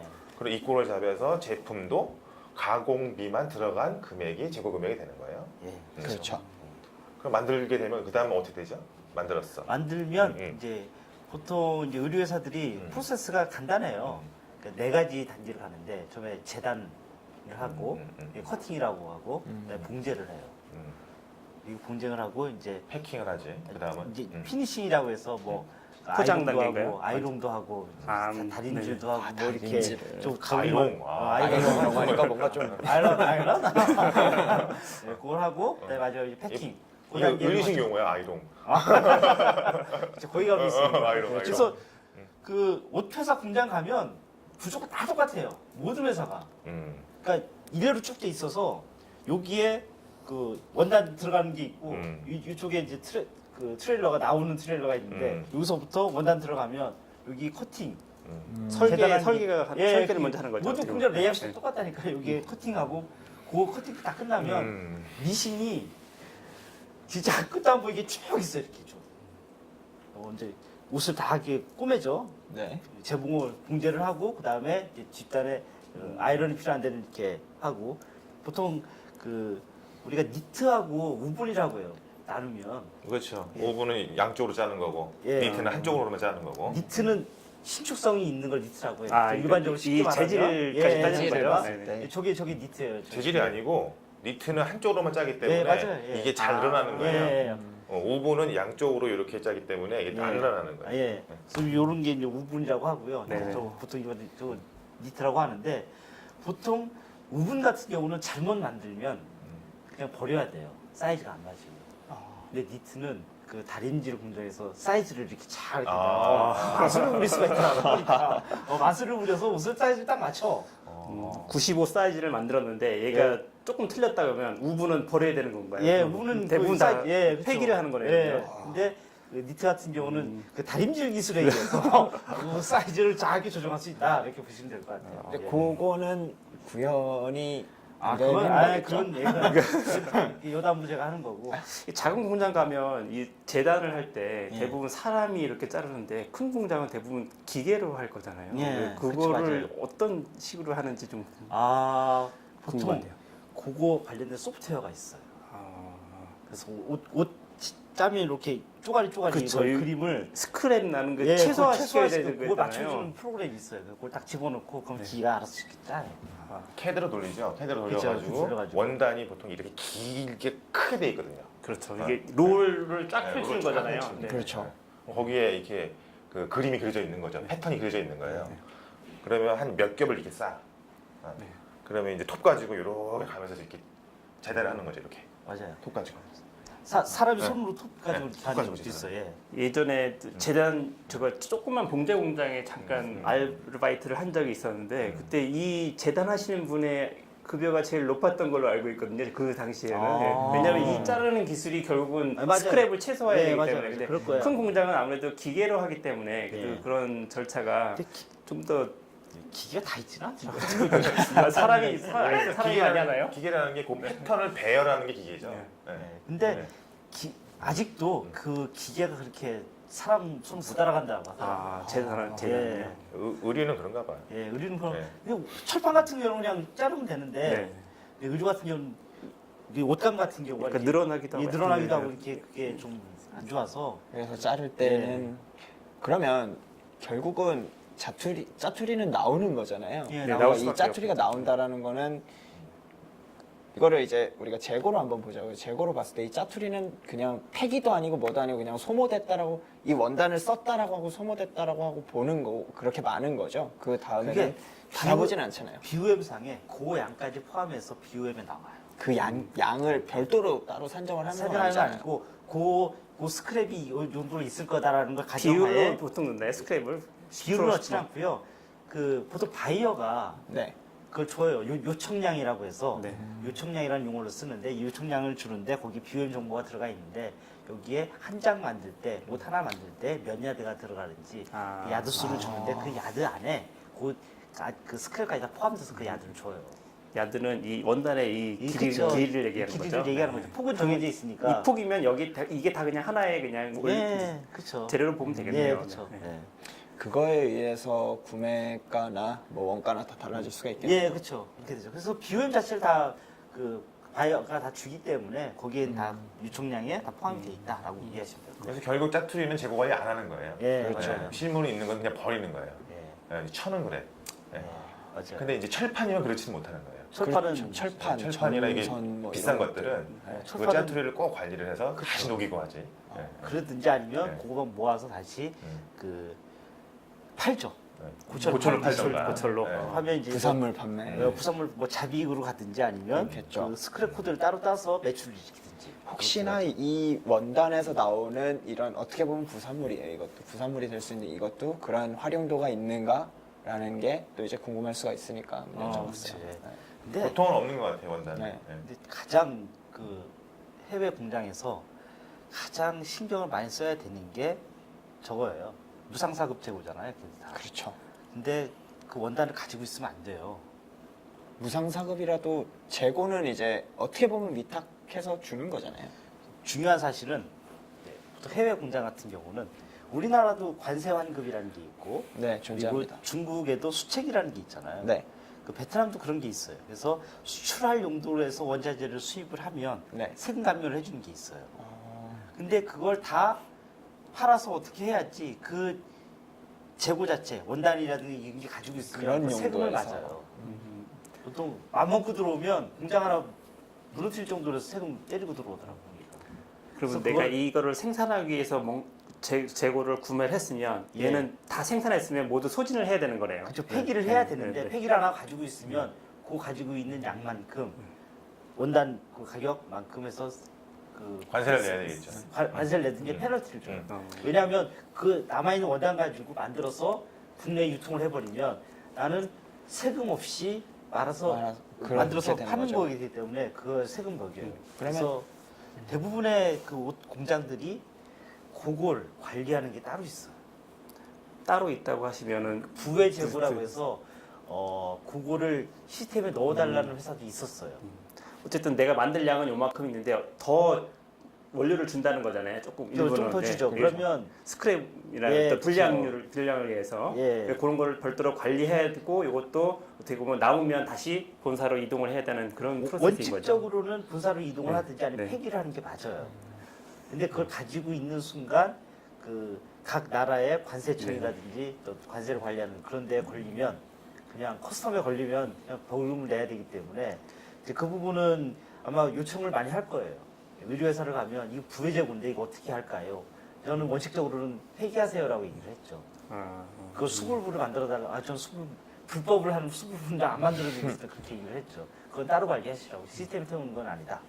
그럼 자재를 조달하는 데 있어서 무엇보다 더 신경을 써야 되겠네. 적정량을 결과적으로는 우리가 제공을 위탁 재고로서 어쨌든 제공을 해야 되는 거고 그쪽에서도 관리를 해야 되는 거고 그런 그쵸. 부분들 그러다 보면 다시 또 계획이 중요해지겠네요. 그렇죠. 원가적으로 보면 얘는 이미 여기 다 포함된 원가이겠네요. 있는데 네. 아시잖아요. 옷감이라는 게 원단이라는 게 늘어나다 줄어들다 하니까 네, 그렇죠. 그런 것 때문에 이게 짜투리 남을 수밖에 없고요. 근데 저 남아도 그 니트 쪽이 많이 남지. 우리 고어텍스 같은 거 있죠. 네. 이런 건 안 남던데요, 아예. 거의 고어텍스는 옷- 비싸서 비싸서 걔들은 그냥 그거 딱 양 주면 이렇게 100벌을 만들 양을 준다. 라고 하면 100벌 딱 만들고 나면 원단 거의 없대요. 하나를 만들 여유도 안 생긴다고 하더라고요. 고어텍스 같은 경우는. 비싼 건. 원래 가격이 높은 원자재일수록 자투리는 없는 법입니다. 관리도 잘하겠죠. 네, 그리고 그리고 그 정도죠. 추가로 뭐 조금 더 서비스로 더 준다 이런 것도 없어요. 네, 가격이 맞아요. 높아질수록. 네. 그래서 의류 OEM의 특성 중에 이제 수익성 분석을 어떻게 하냐면 말씀하신 대로 그 원가 원단 남은 거 다 원가 처리를 해야 되고요. 맞아요. 예. 그렇죠. 그리고 제품도 이게 네. 완제품이죠. 의류 네. 완제품이 만들어졌어요. 그것도 오버런이라고 해서 네. 좀 더 많이 만들어질 수가 있어요. 그럴 왜냐하면 수도 있겠죠. 바이어한테 이제 제공을 해야 되는데 그게 부족하면 안 되기 때문에 한 뭐 10개를 100만 장을 만들어야 되면 한 50장 정도 더 만든다든가 이렇게 됩니다. 네. 그러면 기존의 기존의 고객한테 납품했던 그 수량을 납품을 하고 남는 게 있단 말이에요. 그 남는 거는 원래 재고 가치를 갖고 있단 말이에요. 그렇죠. 네. 재고 가치를 다운시키는 행위를 합니다. 그거를 거의 공짜와 비슷한 레벨의 금액으로 그러면 뭐 하나에 뭐 30달러다 했으면 네. 1달러 레벨로 다운을 시켜요. 그럼 그 그럼 29달러만큼은 어떻게 처리가 되는 거예요? 29달러만큼 매출원가로 처리하는 거죠. 그 바이어에 대해서. 아, 네. 그래서 남아 있는 오버런 제품들은 네. 가치가 되게 낮은 상태로 있어야 돼요. 네. 그래서 주문별 수익성 분석이 가능하게 되어야 된다는 거지. 네. 그래서 보통 우리 그 의류 산업 가면 이제 뭐라고 하냐면 우리나라 회사들 OS를 관리를 해요. OS는 오더 스테이터스. 그래서 주문별로 그 수익성 분석을 다 해요. 자기들이.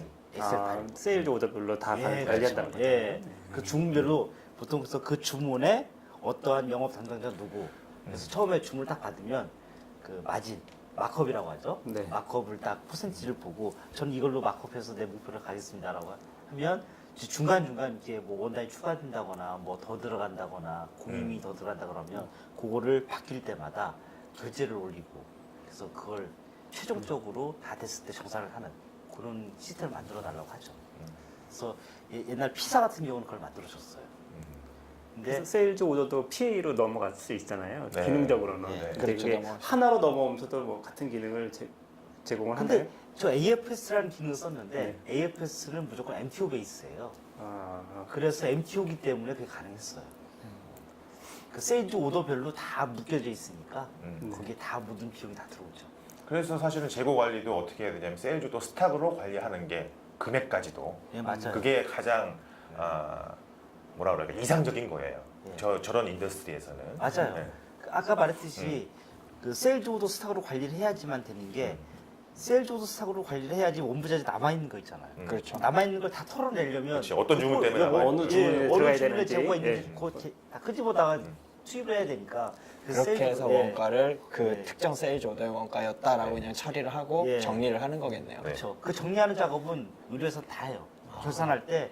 그래서 그 프로그램을 만들어줬다니까요. 그 정산하는 거를 다 때려박을 수 있게. 아, 그러면은 그래서 제품도 원가- 세일즈 스탁인 거예요. 예, 제품도 세일즈 그래서 스탁인 세일즈 그래서 제품이 아까 매출효가 떨어질 때 그 네. 세일즈도 물고 떨어지게 하는 거죠. 예, 맞아요.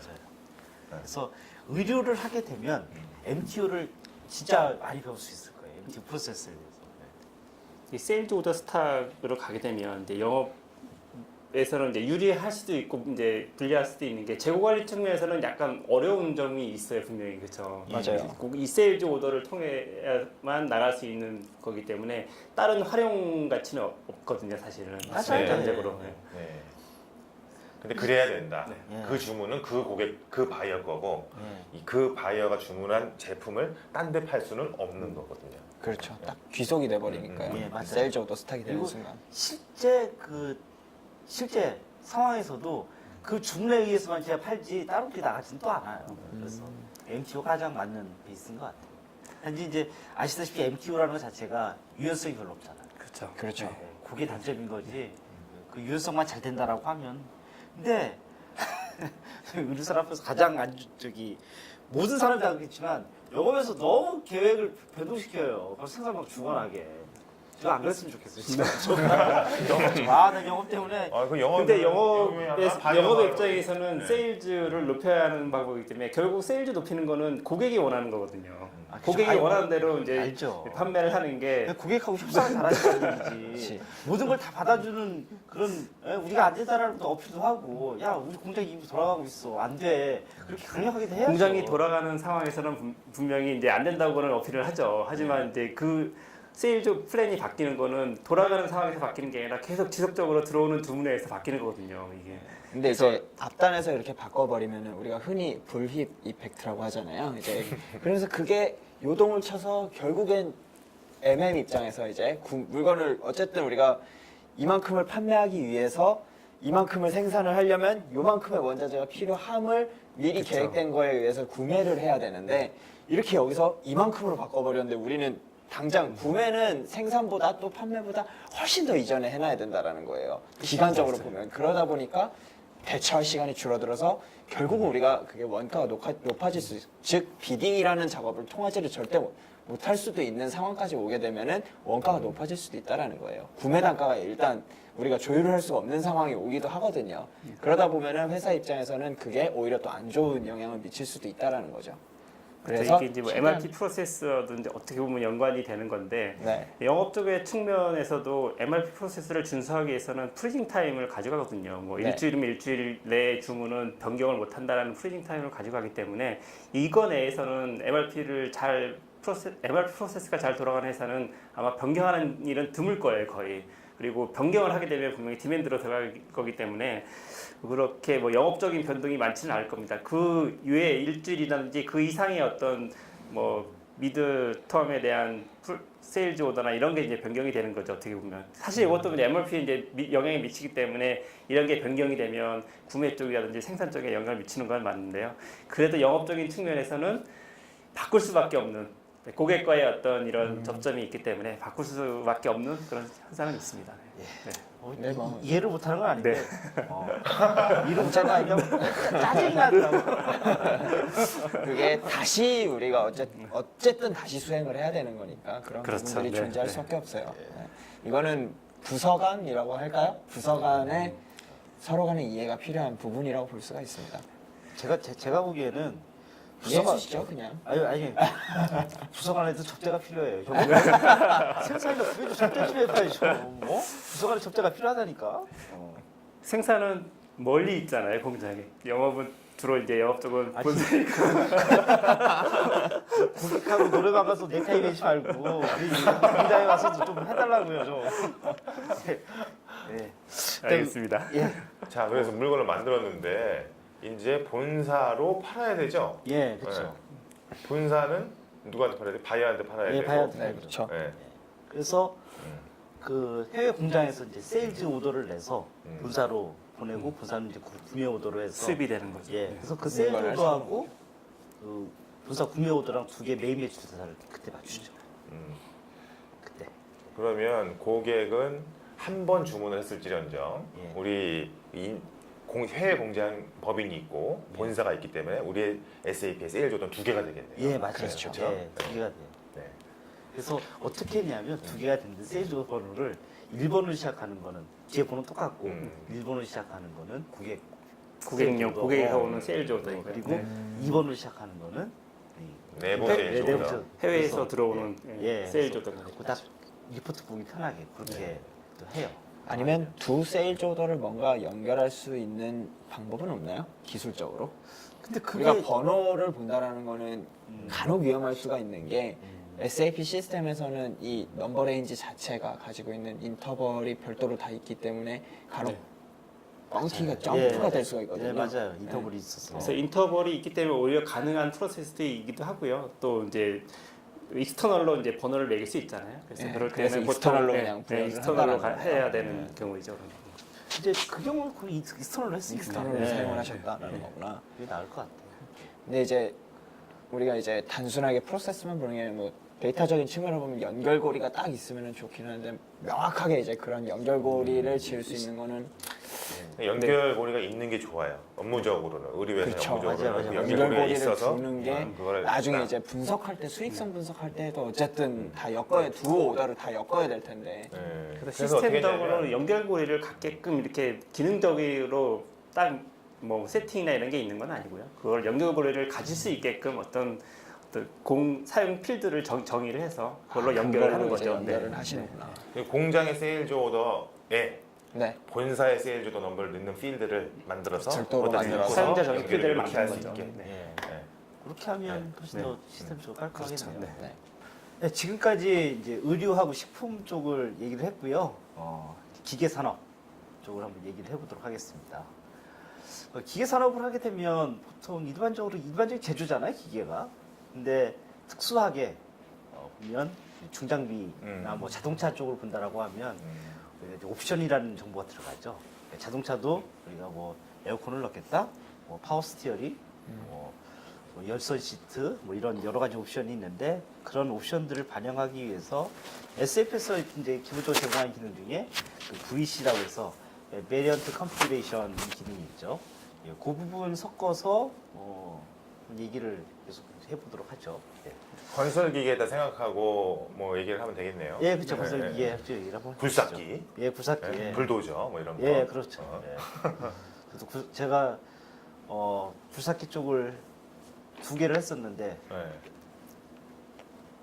인도 법인하고 네. 중국 법인을 했었는데 이제 굴삭기를 하게 되면 굴삭기도 여러 가지 옵션이 있어요. 예를 들어서 버킷이라고 해서 이 버킷이 용량이 뭐 1루베짜리냐, 뭐 2루베짜리냐, 뭐 이런 거 선택할 수 있고 그리고 이 체인 저기 폭이 500ml짜리, 600ml짜리냐 그런 거고 뭐 엔진의 뭐 마력수라든지 뭐 이런 거를 이제 소비자가 선택해서 할 수 있게 그렇다라고 하면 그걸 이제 기준 정보가 되게 중요하잖아요. 네, 그렇죠. 그래서 기준 정보의 그 특성들, 옵션을 할 수 있는 특성들을 생성을 하고 그 이후에 BOM에다가 연결을 해주는데 특이하게 그 VC의 장점 중에 하나가 슈퍼 BOM이라고 하죠. 그러니까 네, 모든 슈퍼 BOM. 옵션을 다 가지고 이렇게 있는 넣어놓고 그 옵션 자재마다 영업에서 세일즈 선택을 하는 넣을 거죠. 때 네. 선택을 할 네. 때 얘를 끌고 와라라고 하는 그 연결고리가 있는데 그걸 우리가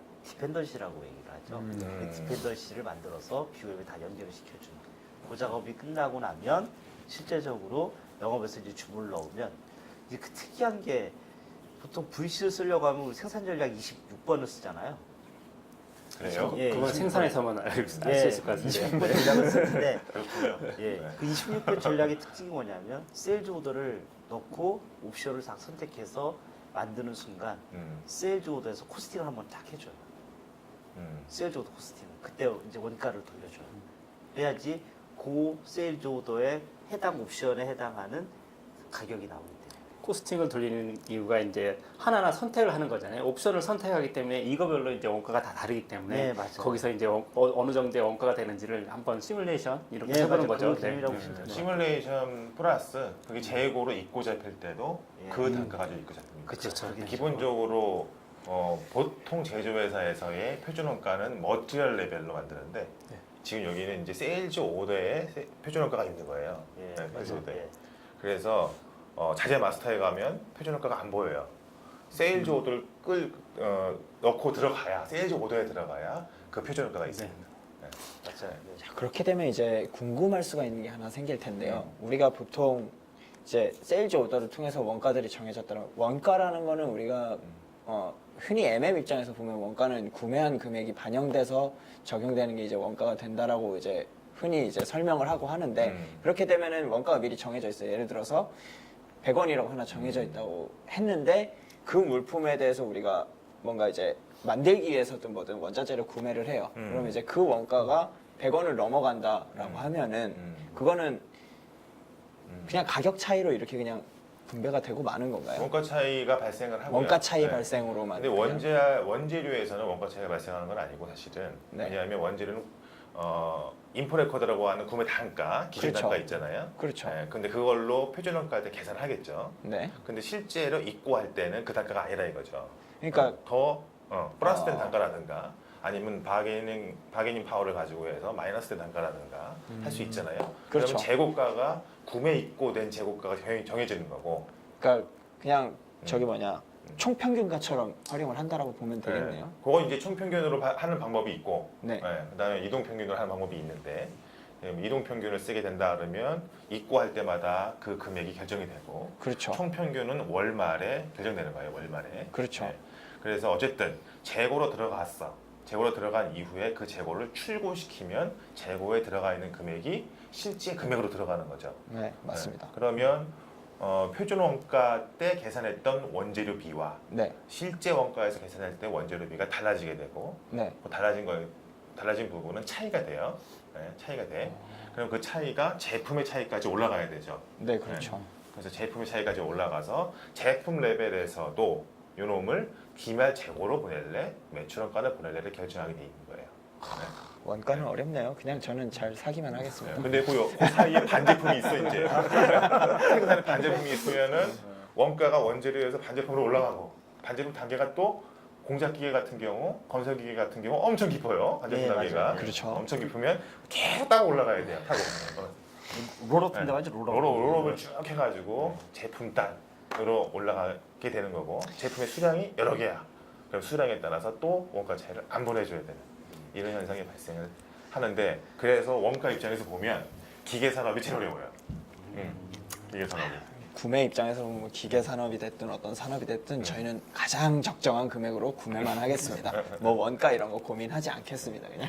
영업 쪽에서는 이 반제품을 판매하는 게 아니기 때문에 완제품만 판매하잖아요. 그렇죠. 그래서 네. 아무래도 두 분이서 판매 프로세스는 거의 비슷할 것 같고요. 네. 오히려 뭐 기계 산업 쪽이 이제 뭐 중장비 건설 기계를 한다라고 하면 영업 쪽은 그렇게 어렵진 않아요. 기능 자체. 완제품은 크잖아요. 네, 네, 그렇죠. 크기 때문에. 네. 네. 뭐 해봤자 한 달에 뭐 오더 건수가 그렇게 많이 되지 않으니까. 건수가 작아서 좋지. 네. 식품에는 건수가 장난 아니잖아요. 그렇죠.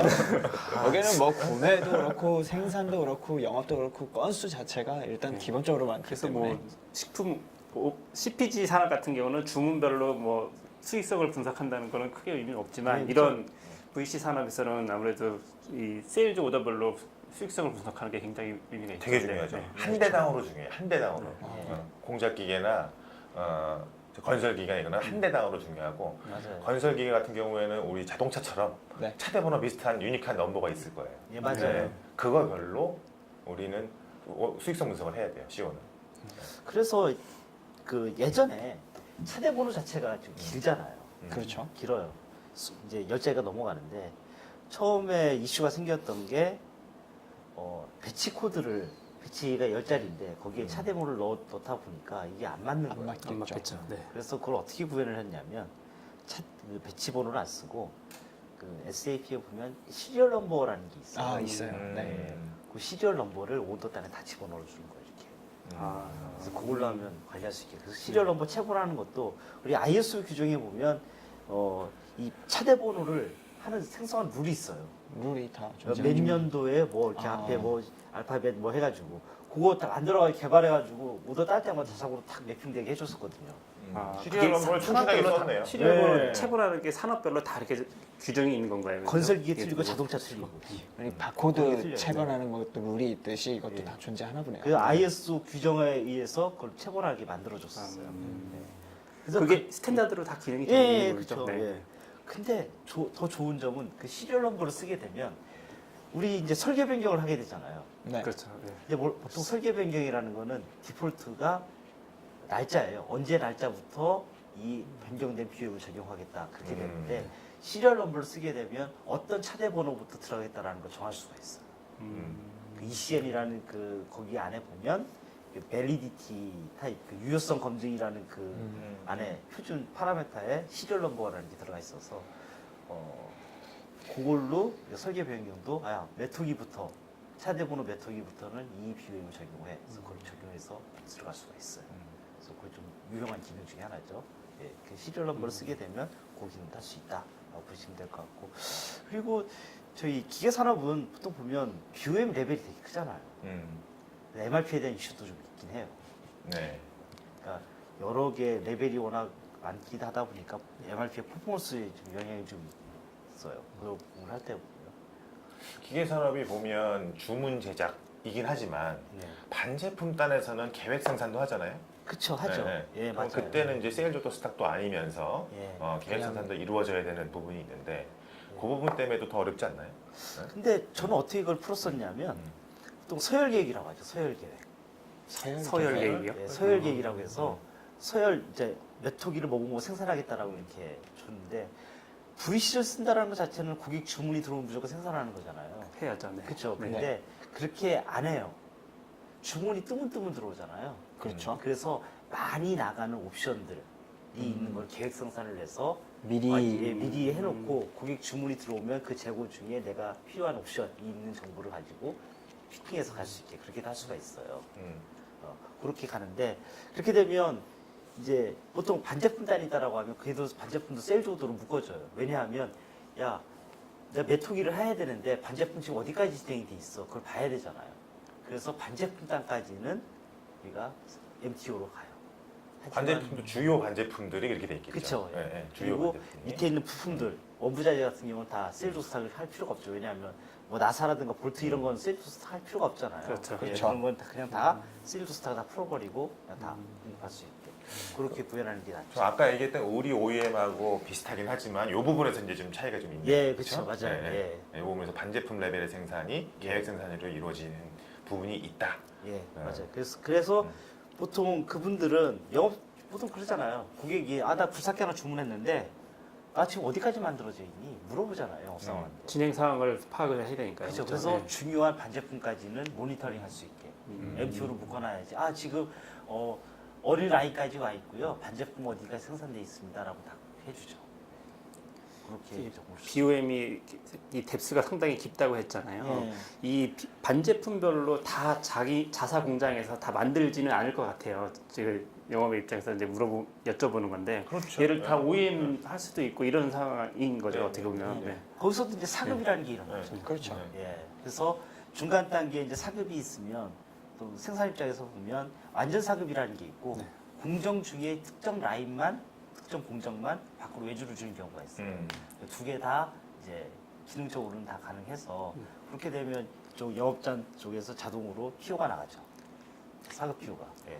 저희 인건비 입장에서 피오가 나는 예, 거죠. 인건비 피오. 네, 네. 우리가 아까 이 사급 얘기를 했을 때는 우리 이제 하나의 회사가 갖고 있는 또 다른 플랜트가 어떻게 보면은 이제 사급의 대상이었던 것처럼 되어 있었는데 이런 경우에는 또 다른 플랜트일 수도 있지만 보통은 이제 외주 업체가 되죠. 우리 인가공업체. 그렇죠. 예. SAP 시스템으로 보자면은 벤더가 일종의 사급 업체가 돼서 우리가 재고 네네. 자체를 그 업체 재고로 책정을 지을 수가 있는 거예요. 똑같이. 근데 이게 뭐 플랜트가 아니라 이제 공급업체 코드를 가지고 이제 그거를 재고로 구분할 수가 있다라는 거죠.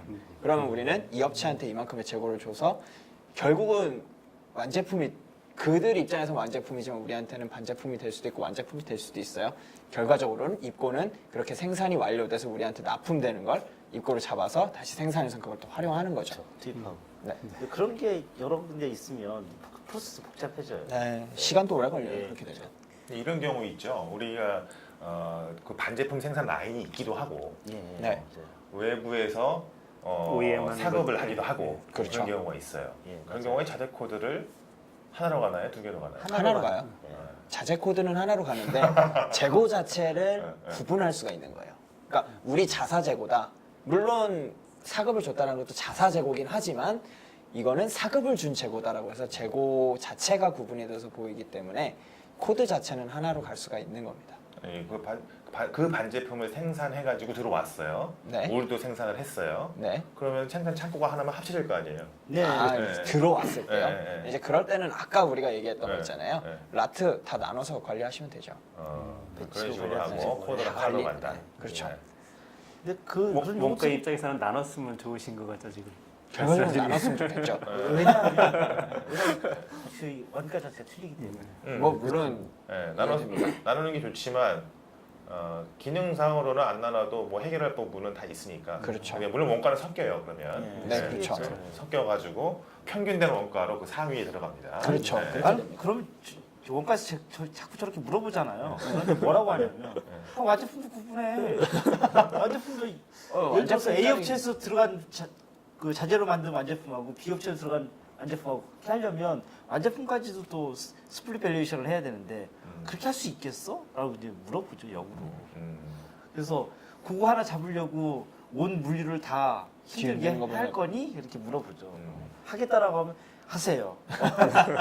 근데 이렇게 저는 지면 보통 안 하자고 돼요. 안 해요. 왜 안 하냐면 원가에게 책을 처음에 딱 보면 네. 세상에 정확한 원가는 없다. 이렇게 나와요. 네. 왜냐? 아무리 정확하게 계산을 해도 그 원가는 정확하다고 누구도 얘기할 수는 없어요. 네. 그러면 그렇죠. 원가라는 의미를 회사에서 어떻게 봐야 되느냐? 제가 이제 CEO 컨설턴트 입장에서는 이게 의사결정을 할 만큼 유의미한 것이냐로 봐야 된다라고 하는 거죠. 그럼 합쳐도 괜찮다라는 거예요. 그러니까 컨설턴트 입장에서 그렇게 하는 거죠. 그런 생각을 하고 있죠. 그렇죠. 네. 합리적이라는 말을 네. 많이 그렇죠. 사용하죠. 이렇게 하고 있는데 현업 이게 프로젝트를 할 때는 이제 현업들이 이제 그 구분해서 봐야 된다고만 이렇게 요구하는 경우가 있을 수가 있죠. 그런 경우에 잘 설득을 해야 돼요. 제가 자주 하는 말 중에 그거예요. 하고 싶은 것과 할 수 있는 것은 구분해라. 하고 싶은 거 했다가 할 수 없게 되는 경우가 생길 수 있으니까. 그래서 의욕만 앞서서 시스템을 너무 복잡하게 해버리면 오픈하고 나서 그게 자승자박이 되는 수가 있습니다. 맞습니다. 예, 근데 그런 건 잘 생각을 하셔야 될 거다라고 보시면 될 것 같아요. 영업에서는 주문을 한번 넣었을 뿐인데 밑에서는 이렇게 제주도 들어가게 되면 이렇게 많은 프로세스가 또 원가적인 측면에서도 많이 고민이 되겠네요, 진짜로. 피클 안 하려고 해요. 피클이 없어서 시장이 별로. 이 영업에서 진짜 오더 하나만 내리면 되지만 생산 그리고 물류 그러니까 자재 재고 여기까지는 그래요. 영업도 힘들어. 그런데 원가까지 우리가 섞이게 되면은 그 곁가지가 되는 프로세스들이 너무 많아져요. 근데 우리가 이거를 컨설턴트 된 입장에선 이거를 정리를 해서 결과적으로는 이제 최적화된 것만 이렇게 제공을 하는 게 중요하다라는 거죠. 우리는 이제 그 얘기를 하고 싶었다는 거죠. 그 영업적인 입장에서는 재고가 있는 상태에서 판매하는 거는 사실 크게 뭐 뒷단에 영향을 미치지 않겠지만 주문 생산 방식에서는 굉장히 영향을 많이 미치는 거예요. 맞아요. 네, 맞아요. 아까 의류 산업에서 제가 빼먹은 게 하나 있는데 가끔 어떤 고객은 컬러 사이즈를 정해놨다가 중간에 막 생산하고 있는데 컬러 사이즈 바꾸는 경우도 있어요. 그게 부식이수거든요, 그런 게. 심한 경우에는 그럴 수도 있죠. 예. 심한 경우가 아니라 자주 그래요. 우리 보통 식당에서 음식 시켰는데 이미 요리 들어갔어요 하면 못 바꾸잖아요. 근데 바꾸네요.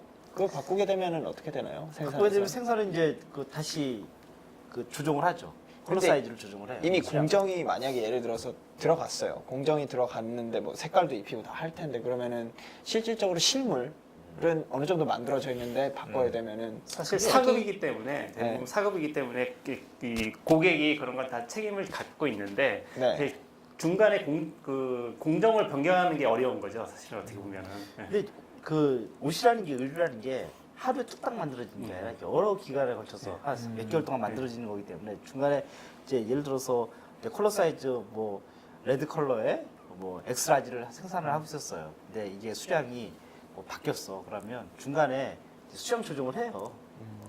어차피 러닝타임이 길기 때문에 그렇게 대처를 하는데 예를 들어서 100개를 다 만들어 놨는데 이걸 90개로 줄인다라고 하면 그거는 시스템도 안 되고요. 실제로 얘는 이제 재고가 안 깨되는 거죠. 그렇죠. 그런 뭐 애로점은 있죠. 예.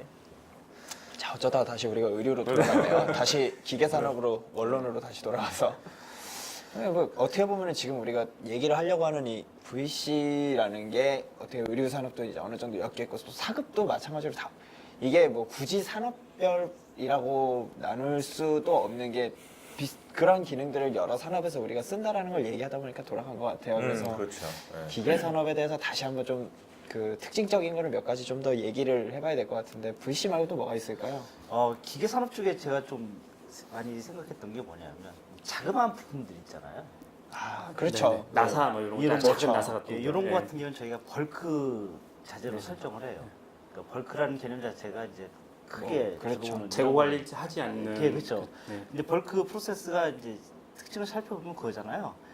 그러니까 저는 벌크를 설정할 때 기준이 있어요. 제가 이제 현업하고 얘기를 할 때 벌크성 자재 같은 경우는 월 단위로 구매하는 양이 일정하고 비용도 일정하다. 왜냐면 이게 변동이 있으면 어차피 벌크성 자재 같은 경우는 다 매출 원가로 다 보내잖아요. 이렇게 안분을 하기 때문에 월 단위로 금액 자체가 이렇게 플럭츄에이션이 있으면 원가도 계속 변하기 때문에 그런 건 안 될 안 거고, 되고. 예. 그리고 이 하나의 개당 단가가 매우 낮은 낮은 거. 거. 그런 걸 하고 재고 관리를 하는 측면이 더 힘들고 재고를 안 하는 게 더 낫다. 그런 그걸 다 만족을 했을 때 벌크성 자재를 하라고 해요. 그래서 일반적으로 이제 기계 산업 같은 경우는 그런 자그마한 벌크성 자재들이 많아요. 또 거기에 들어가는 이제 구리스라든지 이렇게 발라주잖아요. 네네. 또 그렇죠. 이런 것도 다 벌크성 자재거든요. 그래서 그런 거는 우리가 벌크성 자재를 해서 굳이 재고 관리를 하지 마라. 이렇게 유도를 하죠. 그게 기계 산업 쪽에는 좀 특징적인 게 아닌가 싶네요. 뜬금없이 질문을 하나 드리고 싶은 게 예. 기계 산업 쪽에 BOM이 굉장히 깊은데 예. 이 전체 개수는 어느 정도나 될까요? 혹시 만들어 보신 기억이 있으실 것 같아서 한번. 자동차 제가 기억하기로 자동차가 막 10만 개 된다고 들었던 것 같아요. 근데- BOM 구성되는 요소들이. 예, 그쵸. 그 정도 네. 됐는데 실제로 저도 이제 굴삭기를 했는데 굴삭기가 다 브레이크다운 정도 될 건데 우리는 엔진을 구매하는 거잖아요. 아. 엔진의 자그마한 부품을 구매하는 건 아니기 네. 때문에 거기까지 다 연결시키질 않아요. 그래서 실제로 보면 많아봤자 제가 보니까 한 1000개? 1000개요. 예, 그 정도? 예, 수인 것 같아요. 많이 해봤자. 그럼 반제품이 굉장히 많은 것으로 생각을 해도 될까요? 그쵸. 그러면은? 그래서 기계산업 같은 경우 특징이 그거잖아. 조립하는 거잖아. 네. 조립산업이 비슷하잖아요. 네, 그래서 네. 완제품 딱 만들어지기 위해서는 반제품들이 다 그 만들어져 있는 공장이 따로 상태에서, 있고 네. 거기서 만들어진 것 자체를 가지고 오면 컨베이어 라인에 쭉 서요.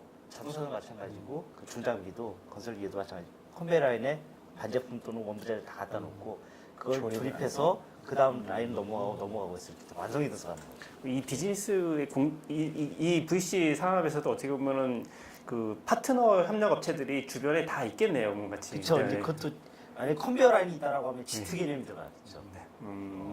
저스트 인 타임이라고 해서 그 물건이 떨어지면 바로바로 이렇게 들어올 수 있게 그렇게 했는데 보통 자동차는 간반이라고 해서 간반 간반 시스템. 예, 그런 게 도입을 하죠. 예. 그 기계는 뭐 얼추 이 정도면 될 것 같고요. 그 서비스 산업을 우리가 또 안 짚고 넘어갈 수 없을 것 같아서 서비스 산업 좀 얘기를 한번 해볼까요? 뭐 저희 서비스 산업이 이제 앞으로의 시대에 있어서도 이제 가장 대두되는 산업 중에 하나잖아요. 뭐 그러한 산업들에 대해서 이제 간혹 이제 고객들이 그런 얘기를 해요. 서비스 산업이 이 SAP를 도입하는 게 맞냐? SAP는 제조 기반의 이러한 기간 시스템 솔루션 아니냐라고 얘기를 하는데 SAP도 그러한 시대에 발맞춰 나가기 위해서 서비스 산업에 제공할 수 있게끔 하는 그런 솔루션들 그리고 그런 프로세스들을 다 갖고 있어요. 서비스 산업이라고 해서 물건 구매하는데 프로세스 다르지 않고 그리고 원가 책정하는데 뭐 프로세스 다르지 않잖아요. 그런 부분들을 우리 SAP 시스템이 다 담을 수 있다라는 거죠. 우리가 그 서비스 산업이라고 이런 소모품들 구매 안 하겠어요? 서비스 산업이라고 뭐 그런 구매들 안 한다는 건 아니라는 거죠. 그래서 충분히 다 담을 수 있다라는 걸로 얘기를 뭐 마무리 지으면 될 것 같네요. 그래서 항공 서비스에 대한 거를 좀 더 얘기해 보기로. 예, 항공 서비스를 말씀을 드리자면 항공사 얘기죠. 그러니까. 그렇죠. 대한항공 흔히- 같은. 그렇죠. 우리가 항공 서비스가 있고 항공 제조가 있어요. 항공 제조는 말 그대로 항공기를 만드는 회사예요. 이런 거는 그냥 일반 기계 산업 제조랑 크게 다르지 않습니다. 근데 다만 항공기라는 특성이 별도로 있기 때문에 그거는 우리가 이번엔 얘기를 안 하고 항공 서비스 같은 경우에는 이제 운항을 하는 이제 물류 운송이라든가 이제 여객 이런 쪽을 다루는 게 이제 항공 서비스인데 이런 항공 서비스는 우리가 흔히 코어 모듈이라고 하는 것 중에 이제 PP 즉 생산은 크게 관여를 하지 않는 이제 아예 서비스에 이제 특화되어 있는 산업이에요. 그러다 보니까 그렇죠. 모듈이 이제 아예 빠져버리죠. 그래서 지금까지 영업 열심히 쪽도 어떻게 보면 이 항공사의 매출 같은 경우는 고객으로 예약받고 그거는 그렇죠. 이런 매출이기 때문에 물류적인 매출은 물류적인 매출은 없을 거의 것 같아요. 발생을 한다라고 하면 이제 운송 매출이 많이 발생을 하긴 하는데요. 이제 운송 매출은 어떻게 보면은 항공 서비스 산업이라기보다는 그냥 운송업이 더 가까운 걸 운송업을 이제 에어로 한다라는 개념이니까 조금 다르고 이제 영업 측면에서는 이제 그런 예약 정보들이 이렇게 넘어와서 그거를 우리가 뭐 영업으로 구축을 할 수도 있는 거고요. 그게 아니라 이제 회계적인 구축으로도 충분히 커버도 가능하고 그거는 고객과의 어떤 그런 커뮤니케이션에 따라서 우리가 정의를 하면 될 것 같아요. 구매도 뭐 항공사 프로젝트를 하면은 SD와 PP는 안 들어가겠네요. 뭐 그렇다고 봐야죠 거의. 네. PP는 뭐 그냥 아예 없다고 보시면 되고요. 근데 이제 항공사를 하는 데 있어서는 이제 정비라는 게 필요해요. 이 정비라는 정비 거는 중요하죠. 우리 항공기를 계속 잘 운항할 수 있도록 이제 계속 고쳐주고 확인하고 이런 부분들이 있는데 그런 걸 할 때 이제 PP보다는 이제 PM 모듈이라고 해서 약간 설비를 관리할 수 있는 그러한 모듈이 이제 별도로 들어가게 돼요. 이제 그거에 엮여서 이제 MM이 많이 이제 연동을 하게 되는데 아까 우리가 잠깐 얘기가 나왔었던 시리얼이라는 게 나오잖아요. 요 시리얼에 따라서 개체 관리를 재고를 따로 나눠서 봐야 됩니다. 그러니까 우리가 보통 얘기할 때 재고를 나눌 수 있다고 배치까지는 얘기했어요. 근데 그 하나의 배치를 갖고 있으면은 그것도 어쨌든 뭉쳐진 뭉쳐져 재고가 있는 거죠. 되잖아요. 네. 근데 이런 배치를 가지는 뭉쳐진 재고라도 시리얼 넘버를 가지게 되면 다 개체로 그래서 한 개 한 개로 한 개별로 한 다 개의 재고 관리를 재고가 한다는 된다는 말씀이신 거예요. 거예요. 그렇죠. 정비자재 같은 경우. 정비자재는 그래? 무조건 아까 얘기했던 벌크 자재는 마찬가지로 벌크성으로 보려고는 하지만 심지어 항공기에 들어가는 이 벌크 자재도 객당 단가가 뭐 $100 되는 것도 있습니다. 이런 거는 벌크 자재는 볼 수가 없어요. 그래서 대부분이 다 시리얼라이즈드 돼서 관리를 하는 약간 좀 특화된 재고 관리를 하고 있어요. 재고 관리 자체가 굉장히 마이너한 부품까지도 디테일하게 관리하는 거라고 곳이라고 보시면 됩니다.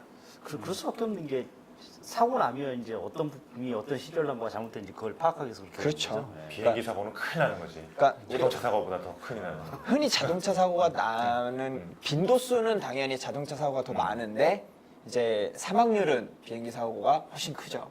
그러다 보니까 이 들어가는 부품부터 굉장히 디테일하게 관리를 하는 거예요. 사전 예방이 굉장히 중요하겠네요. 그렇죠. 그러면. 그래서 체크를 한다고 이게 우리도 자동차를 사용하다 보면은 중간중간 뭐 시기가 돌았을 때 정비하러 가잖아요.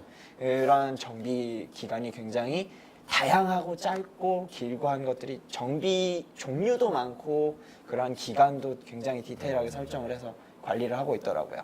정비 계획을 수립을 하겠네요. 다. 그렇죠. 정비 계획을 이 정비 계획을 수립한다는 것도 굉장히 또 중요한 것 같아요. 이 부품 하나하나의 수명이 다 관리가 되는 거죠.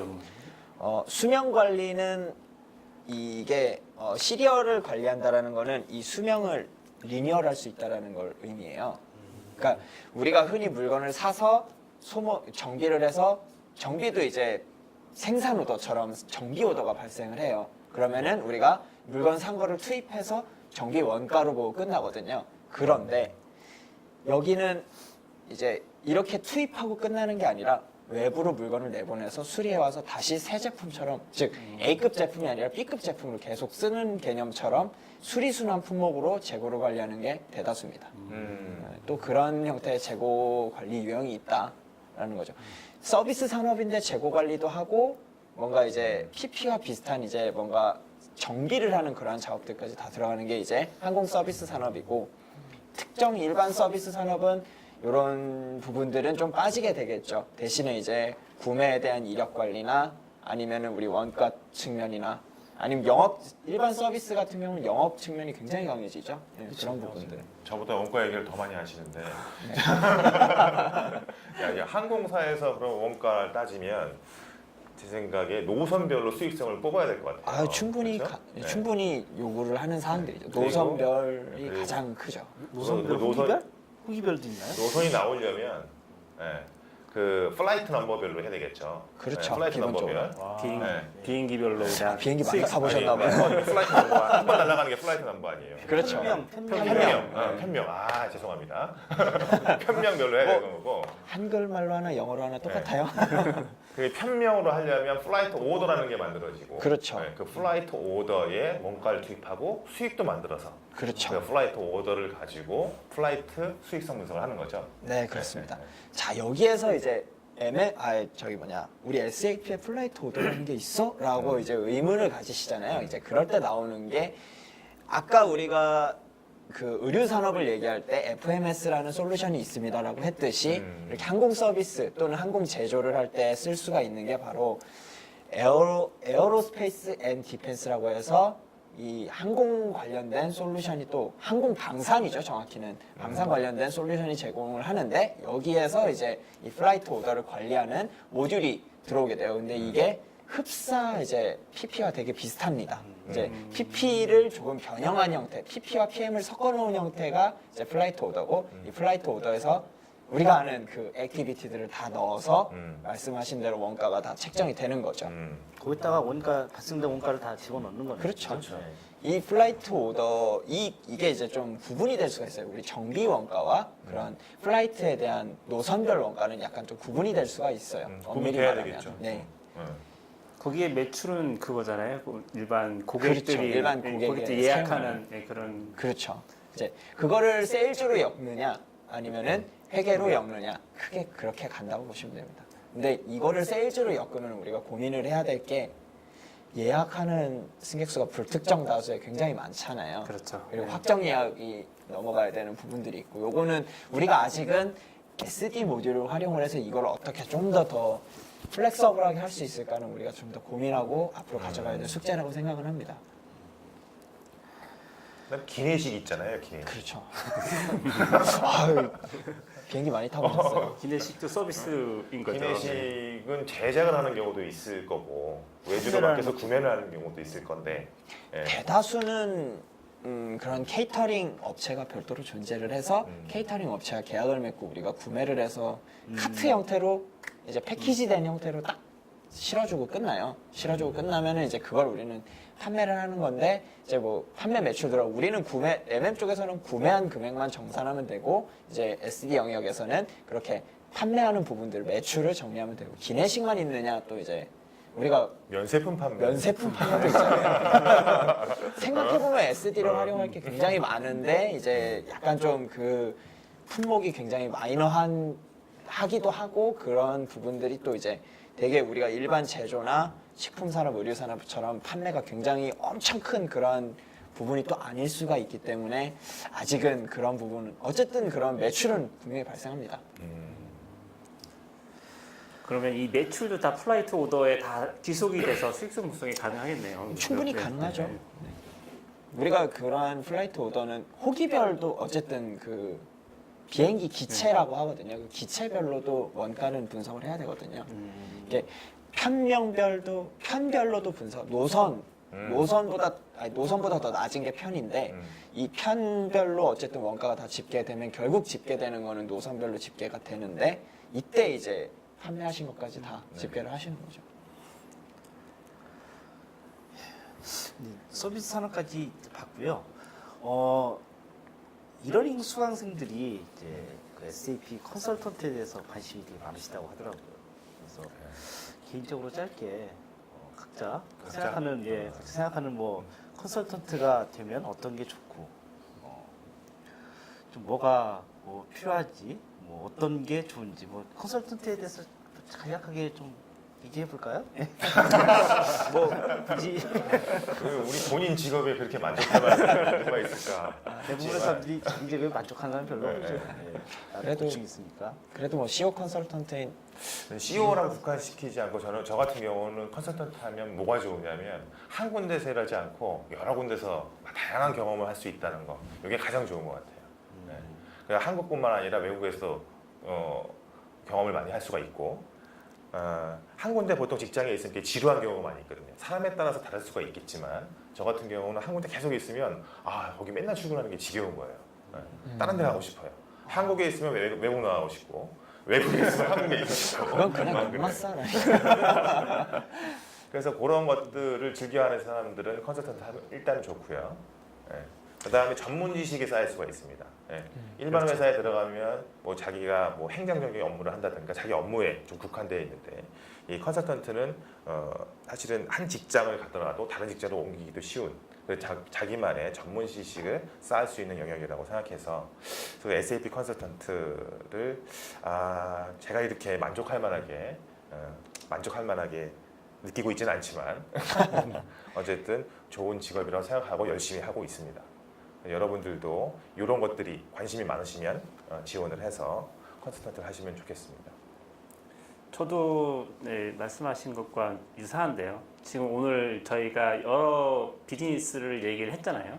거기에 조금이라도 제가 한마디라도 할 수 있는 게 다양한 비즈니스를 접하고 거기 경험을 했기 때문에 이런 많은 회사의 비즈니스를 접할 수 있는 이런 게 가장 큰 장점이라고 생각하고요. 또 사람도 그만큼 다양하게 많은 사람들을 접하면서 뭐 인맥도 더 쌓을 수도 있는 거고 그런 사람과 유대 관계라든지 어떤 관계를 더 형성할 수 있는 이런 장점이 있다고 생각을 합니다. 네. 장점만 얘기했는데 이제 어두운 면을 제가 좀 얘기를 해야 될 것 같아서 어두운 면은 제가 얘기를 할게요. 일단 여러 산업을 거쳐야 되려면 공부를 많이 하셔야 돼요. 일단 개인적인 노력을 많이 해야 된다. 그리고 영어도 잘 하셔야 되고 왜냐하면 SAP에 관련된 모든 자료들이 다 영어로 되어 있기 때문에 기본적으로 영어를 하셔야 되고 또 해외에 나가기 때문에 대화를 또 하셔야 되잖아요. 맞아요. 그럼 영어를 기본적으로 하셔야 된다.